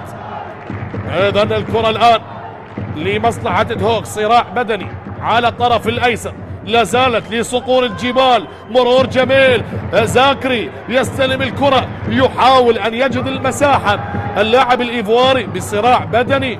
هنا يتفوق لاعب نادي ديالى. طلاقه لا زالت، محاوله لا زالت، اليمني عبد المجيد الصماره، وهنا الرغبه والثقه العاليه. ديالى ممتازين اليوم بهذه المباراه. كره لكن بعيده على اللاعب كولينز، فلكن مصطفى مؤيد هو الاقرب، كان موجود بالكرة الماضية. كنا نعتقد بأنها غادرت، لكن اتضح بأن مصطفى مؤيد موجود بالكرة الماضية. هذه نقلة نجم شوان. دخلنا بالدقيقة أو سندخل بالدقيقة 57، ولا زال ديالى متقدما بهدف نظيف بركلة جزاء سجل أيمن الصفاقسي بالدقيقة 45. تصل الآن إلى زاكري يحاول أن يجد المساحة، هذه عالية الكرة والرأسية أبعدت، والبحث عن المرتدات والبحث عن الكرات العالية. كولينز أوباري يبحث الآن عن المساندة، مواجهة 1 على 1 أمام نجم شوان، لكن أوباري تمريرة ذكية، تحضير ولا أروع. أنس مالك ينتظر تغيير اللعب من الطرف الأيمن. شوف الثقة والروح العالية بعد التقدم، لكن إياكم من الثقة العالية. تعود مرة أخرى مقتدى حسن الأطراف، مقتدى حسن من اليمين، وبالنسبة لمصطفى مؤيد من الجهة المقابلة. يعتمد كليا المدرب على الأطراف. محمد الصالح، هل تأتي توجيهات أمير أزرفشان بثمارها بالشوط الثاني أم يكون لديالى رأي آخر مع التونسي يامن السلفاني؟ تصل من الطرف الأيمن الآن، تحضير بصورة أرضية للبديل آكو حزير اللي شارك بديلا عن اللاعب زانا عادل. هذه كرة لإدهوك والرأسية تنقل بعد ذلك على مرتين. آكو حزير تغيير اللعب على الطرف الأيسر، مارلون دو سانتوس. تبادل الكرات لا زال قائما ما بين اللاعبين، وها هنا التحضير بالنسبة لفريق دهوك اللي يبحث من خلال هذه الكرات العالية والعرضية، لكن النادي ديالى متمسك دفاعيا، وهارون يبحث عن الثغرة. دوران جميل لا زالت قائمة، لا زال الله على المهارة، لكن أين المساندة؟ شوف هو بنفسه يتكلم بعتاب شديد اللهجة مع الزملاء، أين المساندة؟ هكذا حال لسانه يقول. هذا ما شاهدناه بلغة الجسد، والكرة لا زالت قائمة بهذه اللحظات، مقطوعة والمرتدات لا زالت قائمة لديالى اللي يبحث عن الهدف الثاني، للمرتدة الهدف الثاني أو ماذا؟ شوف التمريرة من دون تركيز بالكرة الماضية، خلاها وراء اللاعب أيمن الصفاقسي، خلاها وراء زميله، وبذلك تغادر إلى خارج أرضية الملعب. نعم هي مباراة مؤجلة، والدوري دوري نجوم العراق متوقف من أجل المنتخب الوطني، وهنا المباراة المؤجلة بعدما تأجلت بالمراحل السابقة بسبب ارتباط دهوك ببطولة دوري أبطال الخليج، لكن هي فرصة لمتابعة هذه المباريات من أجل العودة بمباريات مكتملة بعد التوقف الدولي. تعود الكرة لمصطفى مؤيد بهذه اللحظات، تغيير اللعب من الطرف الأيمن، إيجاد الحلول وإيجاد المساحات، والكرة لا زالت لم تغادر. تحضير وتسليم واستلام عن طريق سيابنت عقيد، والصراع البدني لا زال حاضر وتشتيت الخطر أفضل الحلول. فريق متقدم 1-0 من حقه يشتت الخطر ويلعب على المرتدات، هذا ما أراد. تعود مرة أخرى بهذه اللحظات لمصلحة نادي دهوك، تبادل للكرات، إيجاد المساحات وإيجاد الحلول، لكن لا زالت الأماكن والطرق مغلقة، لا زال هنالك المصاعب يواجهها لاعبين دهوك بهذه المباراة. زاكري هل يلبي النداء لصقور الجبال؟ لنشاهد وننتظر.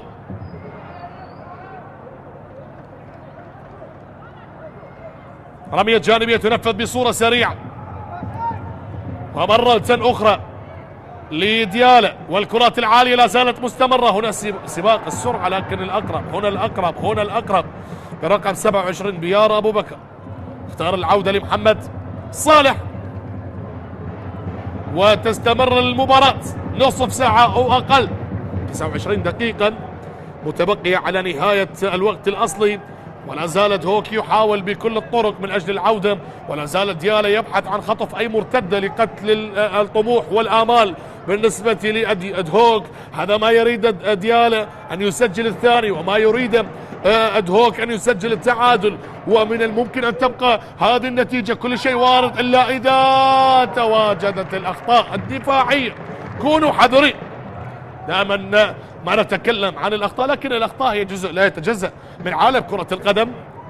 مارلون دو سانتوس لاعب البرازيلي، هذه كرة الآن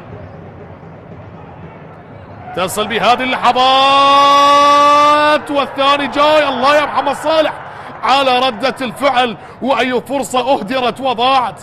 لكن هل هنالك راية؟ نعم هنالك راية أوفسايد.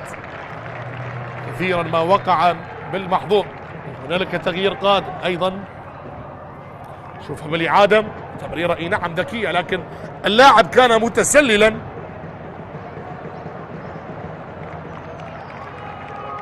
تسلل الآن، وهنا التغيير قادم بالنسبة لديالا. يغادر عبد المجيد صبارا ويشارك أحمد جلال. تغيير قادم بهذه اللحظات.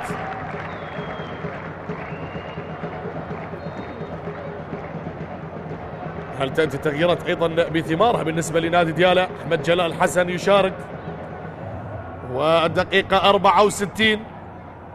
كلام أيضا عن أبرز الغيابات لنادي ديالا، نانجولو أو ناثانيل بداعي الحرمان، وحسين يونس أيضا بداعي الحرمان، إيكافي بداعي الإصابة. هذه أبرز الغيابات. نشاهد الآن هل الأوقات المتبقية فرصة؟ أيضا هنا تغيير بالنسبة لنادي دهوك. مارلون يغادر، مارلون دو سانتوس يغادر، وذو الفقار يشارك. العودة الآن لأحداث اللعب. ذو الفقار يونس عابد علي، النجم الدولي السابق ونجم نادي الشرطة يونس عابد علي، يزج به المدرب أمير أزرفشان في هذه اللحظات. هذا نشاهد الكرة تصل لنجم شوان، تحضير اللعب وبانتظار الكرة على الطرف الأيسر الآن بالنسبة لنادي دهوك. شوف المساحات، نتكلم عن الخطوط الدفاعية والوجود بالنسبة لدهوك. لا زال يسيطر منذ الشوط الثاني، منذ انطلاقة صافرة الشوط الثاني. المباراة هادئة بالنسبة لدهوك، يستلم الكرة، يظل يتبادل الكرات من الطرف الأيمن حتى الطرف الأيسر، لكن هنا المرور الجميل بهذه اللحظات. هنا التحضير لهارون أحمد لإيجاد الحلول، والكرة عالية، لكن تشتيت الخطر لا زال قائما بهذه اللحظات. الانطلاقة لا زالت قائمة، والمحاولة لن يكفي الاستحواذ يا دهوك، لن يكفي تبادل الكرات من الطرفين. يجب عليكم أن تبحثون عن الأهداف، عن اللمسة الأخيرة، هذا إن أردتم إضافة التعادل. أما بالنسبة لديالا، إذا أردتم البقاء متقدمين ابحثوا عن المرتدات، لأن دهوك مندفعين نحو الأمام. وأكثر من فرصة وصلت لديالا، وهذه واحدة منها. كولينز أوباري 1 على 1.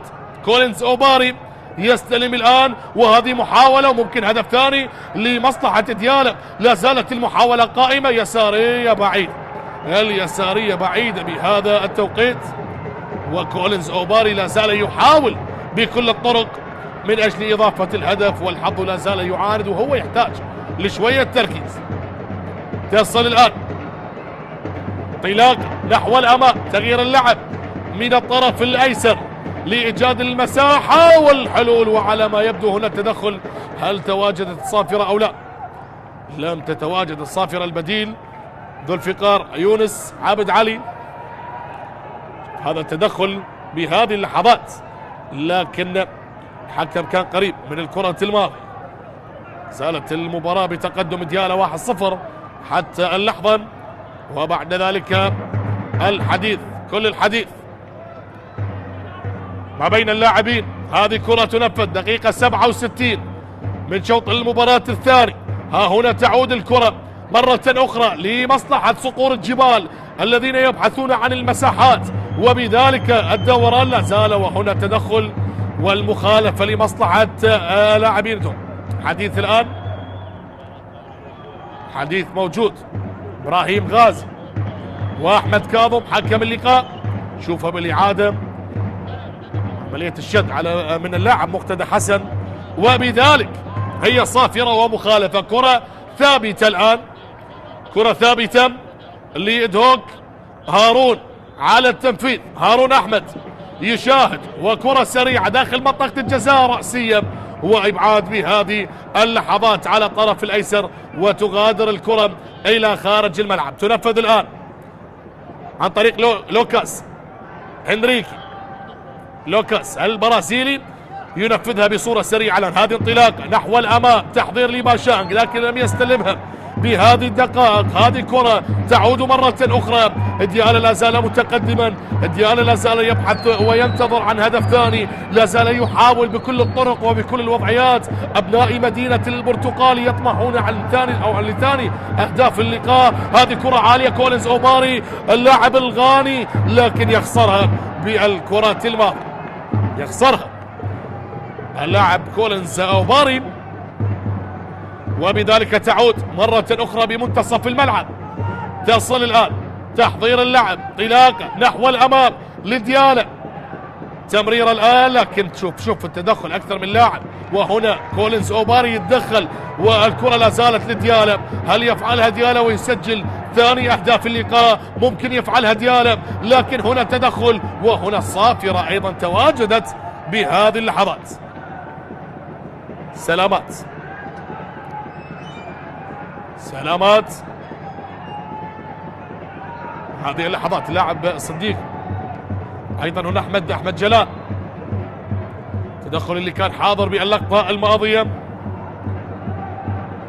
وهنا ايضا كولينز أوباري بعملية قطع الكرات، ايضا كان ممتاز موفق في بعض اللقطات.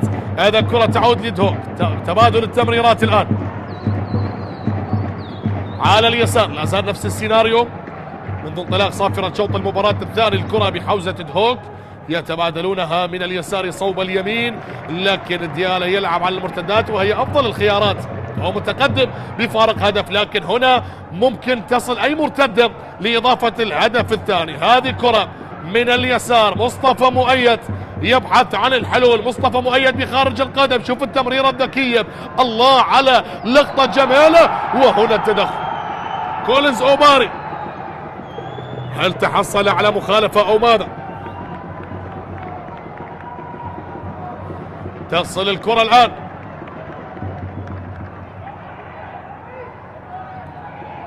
تدخل على كولينز أوباري واستمرار اللعب، استئناف اللعب. هذا هو اللاعب أكو حزير، تغيير اللعب من الطرف الأيمن بهذه اللحظات، تغيير اللعب بالمنتصف، تبادل للكرات، أكو يغيرها من الطرف الأيسر لإيجاد أي حل، أي وصول. هذه عالية باشانغ، لكنها تصل لزاكري، زاكري والرأسية، اللاعب الإيفواري وقائد نادي إدهوك زاكري. وهنا هارون اللي ينطلق بدوره، هارون والتسديدة إلى خارج الملعب.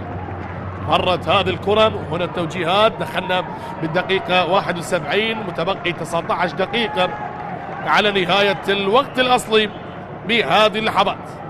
أيضا وسام محمد، هل يبقى ديالا محافظا على هذا التقدم؟ هيمن الصفاقسي اللي أمامك بالصورة، اللي سجل الهدف الوحيد بهذه المباراة، سيغادر على ما يبدو، سيغادر. تغيير قادم بهذه اللحظات بالنسبة لنادي ديالا، تغييرات واحد تلو الآخر، إيجاد الحلول والمساحات، وأيضا المحافظة على هذا التقدم. هذا ما يريد المدرب. باهاما والمشارك، باهاما يشارك الآن بهذه اللحظات، وبذلك يغادر أيمن الصفاقسي، والكرة للحارس وسام محمد. لويس باهاما هو اللي شارك، اللاعب الفرنسي. ايضا على التنفيذ، الكرة تنفذ بصورة سريعة على الأراضي الرأسية، كان أن تكون أول لمسات اللاعب لويس باهاما لكنها طالت. استعادة الآن بخارج القدم، تصل وأول لمسة للويس باهاما اللاعب الفرنسي، يسدد والتسديدة اعتلت. هذا من البداية، شارك واستلم ووجد المساحة ويمتلك ثقة عالية وسدد من هذه المسافة. لويس باهاما تعود الآن مرة أخرى لمصلحة دهوك بهذه اللحظات، تمريرة خاطئة من دون أي تركيز تغادر إلى خارج الملعب، رمية جانبية، رمية جانبية بهذه اللحظات. لويس باهاما وبذلك الكرة إلى رمية جانبية. ما زالت هذه المباراة مستمرة، هي مباراة مؤجلة لحساب الجولة 24 في إطار منافسات دوري نجوم العراق ما بين دهوك وما بين ديالى. ننتظر الآن رمية جانبية من استغلال أي وقت. هذا هو لويس باهاما اللي شارك قبل لحظات على التنفيذ الآن. ملعوبة الكرة بصورة سريعة بالنسبة لي لاعبين ديالى مرة أخرى لكنها طالت، وإيجاد الحلول والمساحات لا زالت قائمة، لكن نوعا ما بالشوط الثاني تغيرت أمور كثيرة.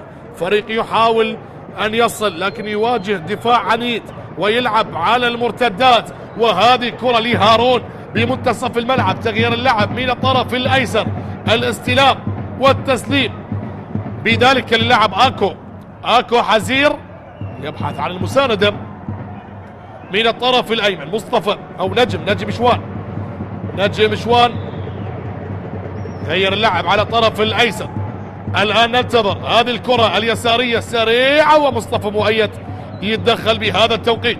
تصل مرة أخرى نجم شوان يبحث من خلال إيجاد الحلول أو لا، على ما يبدو غادرت، على ما يبدو الكرة غادرت. هذا هو نجم شوان اللي سبق اللعب للكهرباء والزوراء، وأيضا ذهب بالإعارة لظفر الإماراتي. على التنفيذ الآن سريع الكرة من ديالى، تغيير اللعب بهذه اللحظات. لا زال ديالى متقدم بهدف نظيف، ولا زال دهوك يحاول بكل الطرق أن يجد فرصة لتعديل النتيجة. وها هنا الكرة تصل من الطرف الأيسر بالنسبة لفريق دهوك وتغيير اللعب الآن. آكو حزير يختار العودة مرة أخرى. إلى متى هذا الاستحواذ؟ إلى متى السيطرة من دون أهداف بالنسبة لدهوك اللي يبحث عن العودة للتعادل؟ هذا هو زاكري، المهارة والسرعة الإيفواري أمام مصطفى مؤيد، لكن زاكري يلعبها سريعة لا زالت قائمة. هذه التسديدة على الطاير، الله، ضاعت الكرة، ضاعت بصورة غريبة هذه المرة مرة أخرى عن طريق اللاعب إبراهيم غازي. طالت الكرة من إبراهيم، تسديدة كانت حاضرة بعدما سجل هدف وألغي بعد العودة للفار. اتضح هنالك لمسة يد على المدافع لوكاس هنريكي، وركلة جزاء سجل من خلالها أيمن الصفاقسي اللي غادر قبل لحظات، وشارك لويس باهاما لاعب الفرنسي. أيضا إبراهيم غازي اللي أمامك بالصورة. ننتظر الآن أيضا حديث لا زال، دخلنا بالربع ساعة الأخيرة لنهاية الوقت الأصلي لهذه المباراة. تصل الآن مرة أخرى باشانك، تبادل الكرات وانطلاقات نحو الأمام، هذا التحضير، لكن مصطفى مؤيد وزميله أحمد جلال، وبذلك تشتيت الخطر لتصل سهلة لحارس المرمى محمد صالح. ربع ساعة متبقية لأمل تشاهدون معنا عبر قنوات شبكة الإعلام العراقي. هل هنالك مفاجآت قادمة كما شاهدنا المفاجأة بشوط المباراة الأول بعدما احتفل دهوك بالهدف وألغي، وهذه فرصة خطيرة، وسام محمد يتدخل بالكرة الماضية. تعود الآن هنالك راية بهذا التوقيت، آخر 6 مباريات لنادي ديالى، فاز على نفط ميسان 1-0 وزاخم 1-0، تعادل مع النجف من دون أهداف، وخسر من الزوراء 1-0 فاز على أربيل وخسر من الشرطة في الوقت القادم. اليوم يرد مصالحة جماهير دياله. هنا كولينج بريك، توقف للتبريد، التقاط الأنفاس وشرب المياه، وأيضا تلقي التوجيهات من المدربين.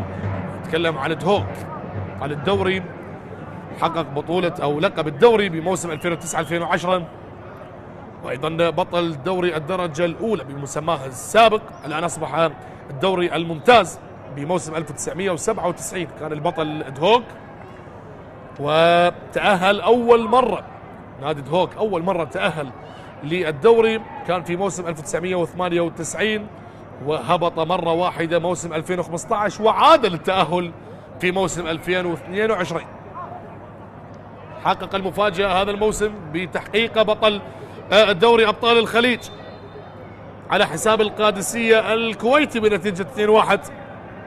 لكن هنا كولينج بريك، توقف للتبريد، الأجواء حارة بالعاصمة بغداد مستوى حالة الطقس، ومتبقي ما يقارب ال 13 دقيقة على نهاية الوقت الأصلي. إذن أحمد كاظم سيعود لاستئناف اللعب، ولا زال ديالا متقدما بهدف نظيف على دهوك للمباراة المؤجلة لحساب الجولة 24 حتى اللحظة. إذن استئناف اللعب بهذه اللحظات، متابعة لأجواء اللعب. بالنسبة لي الحارس وسام محمد اللي يمني النفس بأن يخرج بشباك نظيفة، لكن متبقي دقائق، لم تنتهي الأمور بعد. من الممكن أن يفعلها صقور الجبال ويسجل، أو من الممكن أن يفعلها ديالا ويؤكد بهدف ثاني ويؤكد انتصاره بهذه المباراة. كل شيء وارد، هذه كرة قدم، الأهداف تأتي بلحظة من اللحظات. وهنا نقل اللعب من الطرف الأيمن، استلام اللعب الآن، إيجاد الحلول وإيجاد المساحات. زاكري غير اللعب، بعد ذلك تصل من الطرف الأيسر، والكل ينتظر بهذه اللحظات هذا الاستلام، هذا التحضير. دهوك يسيطر بالطول والعرض ويستحوذ على الكرة، لكن ديالا يلعب على المرتدات ويقف سدا منيعا بالخطوط الدفاعية. زاكري هل يتقدم؟ وهنا اللمسة اصطدت، وبذلك الكرة إلى خارج الملعب. كرة إلى خارج الملعب بهذا التوقيت.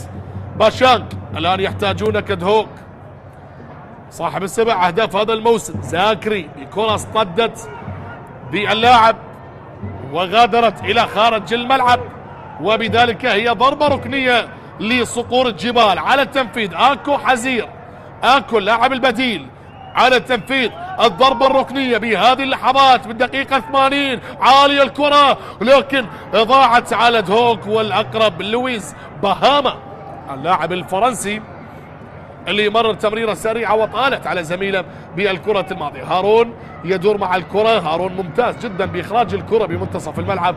هذه الكرة للوكاس هنريكي اللاعب البرازيلي، وبذلك الرأسية طالت مرة أخرى على اليمين، تصل مرة أخرى لوكاس إلى زاكري. لا زالت المحاولة قائمة، لكن أقرب المدافعين بهذه اللحظات. والدقيقة 80، 10 دقائق على نهاية الوقت الأصلي. يا من تشاهدوا معنا عبر قنوات شبكة الإعلام العراقي بهذه المباراة المؤجلة لحساب الجولة 24. دهوك يريد يصالح جماهيره، لكن لم يحقق الفوز بآخر 3 مباريات، هذه المباراة الرابعة. هل أيضا تستمر سلسلة النتائج؟ أيضا سلامات للاعب أنس مالك على ما يبدو بعد تدخل من اللاعب ذو الفقار يونس عابد علي، النجم الدولي يونس عابد علي. 10 دقائق على النهاية. شاهد بالإعادة، هناك كلا اللاعبين تدخلوا على أنس مالك بالكرة الماضية. أكبر فوز لدهوك هذا الموسم 3-0 على نفط البصرة، أكبر خسارة 4-0 أمام الجوية قبل أيام قليلة. وها هنا قلت لكم بعد تحقيق دوري أبطال الخليج بدوري نجوم العراق لاعبين دهوك، أو بالأحرى أو بصورة عامة فريق دهوك تراجع مستواهم. وها هنا الكرة لنجم شوان، نجم غير اللعب من الطرف الأيسر. ها هنا الكرات لا زالت بهذه النتيجة ديالا يصبح نوعا ما مستقرا. وها هنا الإبعاد، ديالا بالمركز 17 برصيد 31 نقطة، لكن مع هذه النتيجة يصبح برصيد 34 نقطة. لم تنتهي بعد المباراة، لا زال هنالك الكثير. تصل الكرة الآن بمنتصف الملعب، تغيير اللعب على اليمين، زاكري اللاعب الإيفواري قائد الفريق. زاكري يحاول عرضية عالية، متابعة رأسية، الله الله، جول جول، فعلها صقور الجبال وسجل التعادل. نعم، حتى وأن رفض الأولى الفار، لكنه الصقر دوما يعشق التحدي والإصرار. لن ترفع الراية البيضاء، لن يستسلم صقور الجبال. عادوا للتعادل، وبالدقيقة 83 دهوك يسجل هدف التعادل عن طريق سيابند. بهذه اللقطة شوف زاكري والعرضية، شوف المتابعة والدخول، شوف الهدف واللمسة الجميلة، وبذلك التعادل. نعم التعادل، نعم، سيابند عقيد يسجل التعديل بالنسبة لنادي دهوك، وبتوقيت جدا مهم. رأسية من باشانك ومرور ولا أروع، وكرة مباغتة من سيابند عقيد يسجل من خلالها هدف التعادل. نعم هدف التعادل. والآن المباراة عادت إلى نقطة البداية، تساوت الكفتين. تعادل يسيطر على أجواء اللقاء عندما عجز المهاجمون بالنسبة لدهوك. ظهر سيابند عقيد، وها هنا الانتفاضة. هل يفعلها دوك ويقلب الطاولة؟ باشانج والرأسية إلى خارج الملعب. كرة مرت وطالت. وسام محمد، تكلمنا عن نتائج التعادل. هوك تعادل ب7 مباريات هذا الموسم، وديالا تعادل ب10 مباريات. رأسية لكنها مرت بالكرة الماضية من باشانك عبد الله. وبذلك الأوقات المتبقية قد قليلة جدا، ما يقارب 6 دقائق على نهاية الوقت الأصلي. وكم دقيقة سيضيفها طاقم التحكيم. لكن صراحة أعتقد بأن نادي ديالا بالغوا بالخطوط الدفاعية، أكثر من نصف ساعة إلى 35 دقيقة متأخرين بالخطوط الدفاعية. نعم متقدم بفارق هدف، لكن لا زال هنالك متسع من الوقت، وبذلك دهوك حضر وسجل التعديل، ومن الممكن أن يفعل ويسجل الهدف الثاني. هل تنقلب الأمور؟ لا لا لا لا لا, لا. مقطوعة الكرة الآن، مقطوعة من أيمن بن محمود، تمريرة ذكية لويس باهاما، لكن بعيدة على اللاعب الفرنسي لويس باهاما، ولا زالت قائمة. في فترة من الفترات ديالا كان أفضل، سيطر بالطول والعرض بالأخص على مستوى قيادة المرتدات، لكنهم لم يستغلون المرتدات ولم يسجلون الهدف الثاني، وبذلك عاد دهوك وسجل التعادل. والكرة تعود الآن لمصلحة ديالا. الكرات العالية لا زالت قائمة، ومحمد صالح هو الأقرب بهذا التوقيت. تصل الآن مرة أخرى لهارون، عملية إخراج الكرة بصورة جدا ممتازة من هارون، وانطلاقا من الطرف الأيمن اختار العودة، تحضير اللعب لهارون مرة أخرى، تسليم لآكو حزير بمنتصف الملعب. آكو يغيرها، تسليم واستلام الآن فريق اللاعب سيابند عقيد. الحالة الهجومية أيضا يكون متواجد سيابند. هنا الكرة مقطوعة لكن صافرة. أحمد كاظم يؤكد مخالفة لمصلحة اللاعب ذو الفقار يونس. أحمد كاظم يؤكد المخالفة بهذا التوقيت. الفريقين حبايب،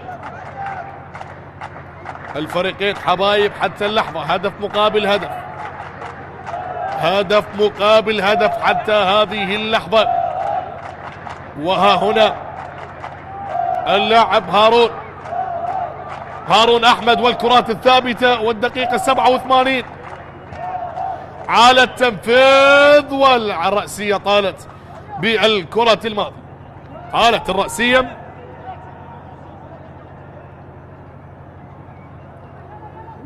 لتغادر إلى خارج الملعب. اللحظات الأخيرة، اللحظات الحساسة والصعبة على الفريقين. كرة رمية جانبية على ما يبدو، أو ماذا قرر أحمد كاظم بهذه اللحظات. هنالك تغييرات، هنالك تغييرات. علام حسن أو علام حسن، علام حسن يشارك ومقتدى حسن يغادر. أيضا مشاركة لعلي السجاد. تغييرات بالجملة يجريها مدرب نادي ديالى، لكن على ما يبدو التوقيت هل يكون بصالحهم. تغييرات قادمة، كولينز أوباري أيضا يغادر بهذه اللحظات. تغييرات حاضرة من ديالى. يامن الزلفاني، كابتن بطل، لا بطل كابتن. مغادرة مقتدى حسن، كولينز أوباري ومحمد. والآن المشاركة لمن؟ محمد محسن اللي غادر. أيضا مشاركة لعلي كريم، علي محسن وعلي السجاد. علي السجاد أيضا 3 لاعبين دفعة واحدة. وها هنا تغيير اللعب على الطرف الأيمن. كرة ملعوبة للويس باهاما اللاعب الفرنسي. الآن التمريرة وممكن هدف ثاني لديالى، ممكن هدف ثاني، تسديدة. الله الله الله، يا ساتر على التسديدة، يا الله على الهدف الجميل. ديالى لن تستسلم، لن ترفع الراية البيضاء. الله الله الله، اعطيني اياها يا مخرج، اعطيني اياها يا مخرج. خليني استمتع بالهدف، خليني استمتع بالتسديدة الجميلة. الله على لقطة، والله على تصويبه، والله على هدف جميل. شوف لويس باهاما تركها، وهنا التصويبة الجميلة. نعم دخلت، نعم دخلت، نعم دخلت. هدف ثاني ثاني ثاني ثاني ثاني ثاني لديالى، وبأي طريقة جميلة، بأي لقطة جميلة، من أول لمسة، من أول همسة لعلي السجاد. علي السجاد استلم أول كرة وعلقها علقها علقها. أي هدف وأي لقطة وأي قدم يمينية جميلة. تنتشر الأفراح هنالك في مدينة البرتقال بعد مشاركته بثواني قليلة. علي السجاد يسجل هدف تاريخي، هدف تاريخي. وبذلك الآن أصبحت النتيجة هدفين مقابل هدف. ديالى عاد للتقدم بالوقت القاتل، دقيقة 89. الآن سننتظر كم دقيقة سيقدمها الطاقم التحكيم، أي هدف وأي لقطة. أيضا هل هنالك فرصة للعودة لنادي هوك؟ وهنا الكرة مستخلصة بهذا التوقيت، تصل بمنتصف الملعب. استلام والتسليم من الطرف الأيمن. زاكري 1 على 1 مع مصطفى مؤيد، مواجهة فردية لكن مصطفى يتفوق بالكرة الماضية. وتغيير اللعب الآن بهذه اللحظات. تصل مرة أخرى لنجم شوان، لهارون، هارون، والكرة تعود مرة أخرى. نعم انتهى الوقت الأصلي، 7 دقائق وقت كبدل ضائع يقدم الطاقم التحكيمي. 7 دقائق من الممكن أن نشاهد فيها مفاجآت. ماذا سيفعل ديالى؟ ماذا سيفعل ديالى؟ وماذا سيقدم دهوك؟ لكن هنالك الراية غير محظوظ اليوم. إبراهيم غازي للمرة الثانية يسجل والهدف يلغى، لكن هذه المرة بداعي التسلل. شوفها بالإعادة، تمريرة نعم نعم متسلل. وها هنا إبراهيم غازي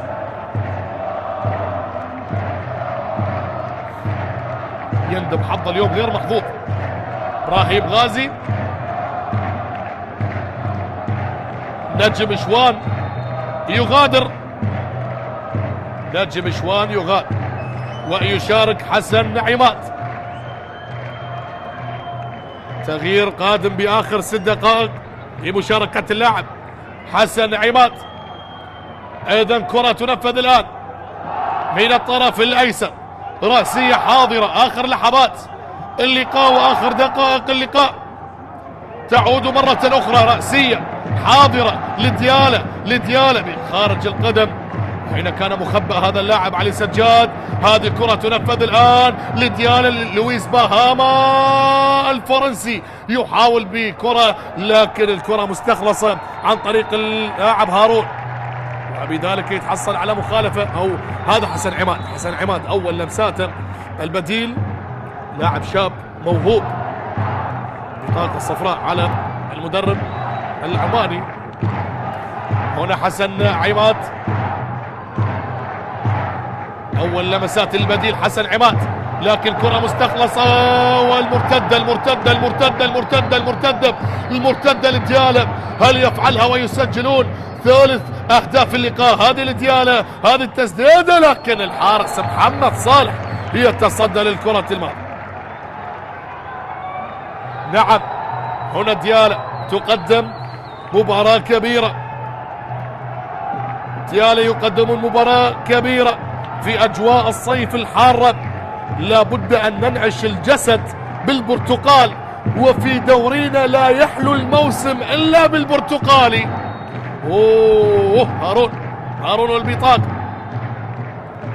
هارون والبطاقة. وهنا الكرة تنفذ لديالة. هل غادرت أو لا؟ الآن غادرت، آخر اللحظات. دائما النجاحات والأهداف تأتي بصعوبة، لكن يجب أن تكون لديك الرغبة. لا تحسبن المجد تمرا أنت آكله، لن تبلغ المجد حتى تلعق الصبر. هذا ما قدم لنا اليوم ديالة. تقدم اي نعم، حافظ اي نعم، لكن بعدما سجلت هوك التعادل لم يفقدون الامل وعادوا وسجلوا هدف جميل بعد لمسة اولى من البديل علي سجاد. طبعا سبق وان مثل نادي نفط البصرة ومثل نادي الكهرباء. تعود الكرة الان من الطرف الايمن او من الايسر لمحمد صالح. تبقي 3 دقائق 180 ثانية على نهاية هذه المباراة الجميلة المليئة بالحماس والندية والأهداف الجميلة. باشانك والكرة اصطدت ولا زالت قائمة، لا زالت محاولة هوك يفعلها بآخر اللحظات. تعود مرة أخرى، شوف التمويه الجميل، عالية رأسية. اليوم غير محظوظ إبراهيم غازي، وصلت له أكثر من فرصة لكن مرت.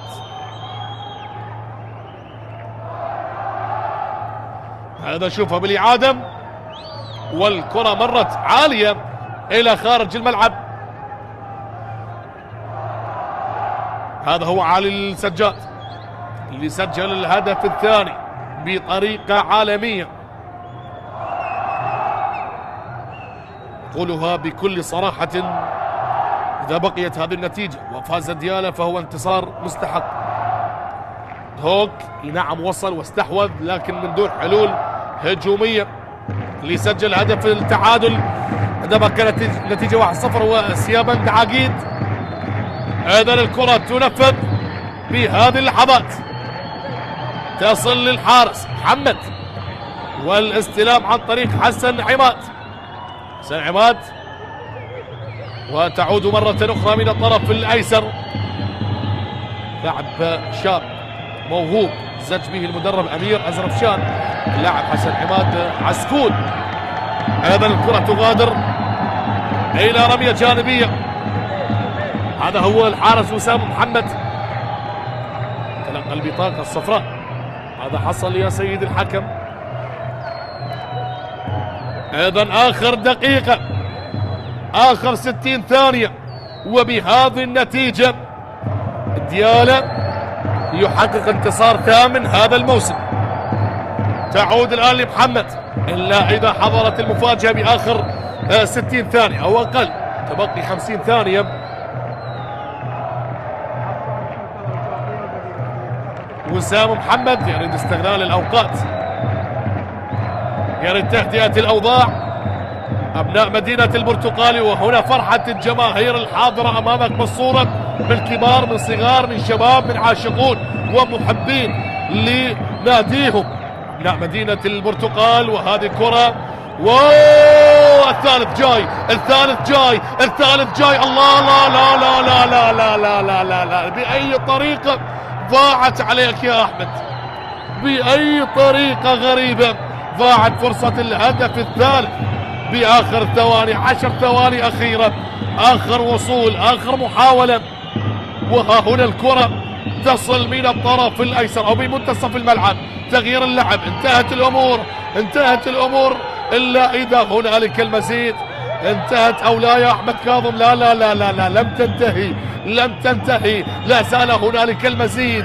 زاكري سيحاول، زاكري سينتظر تغيير اللعب الآن. هذه كرة عالية، دوك هل يفعلها؟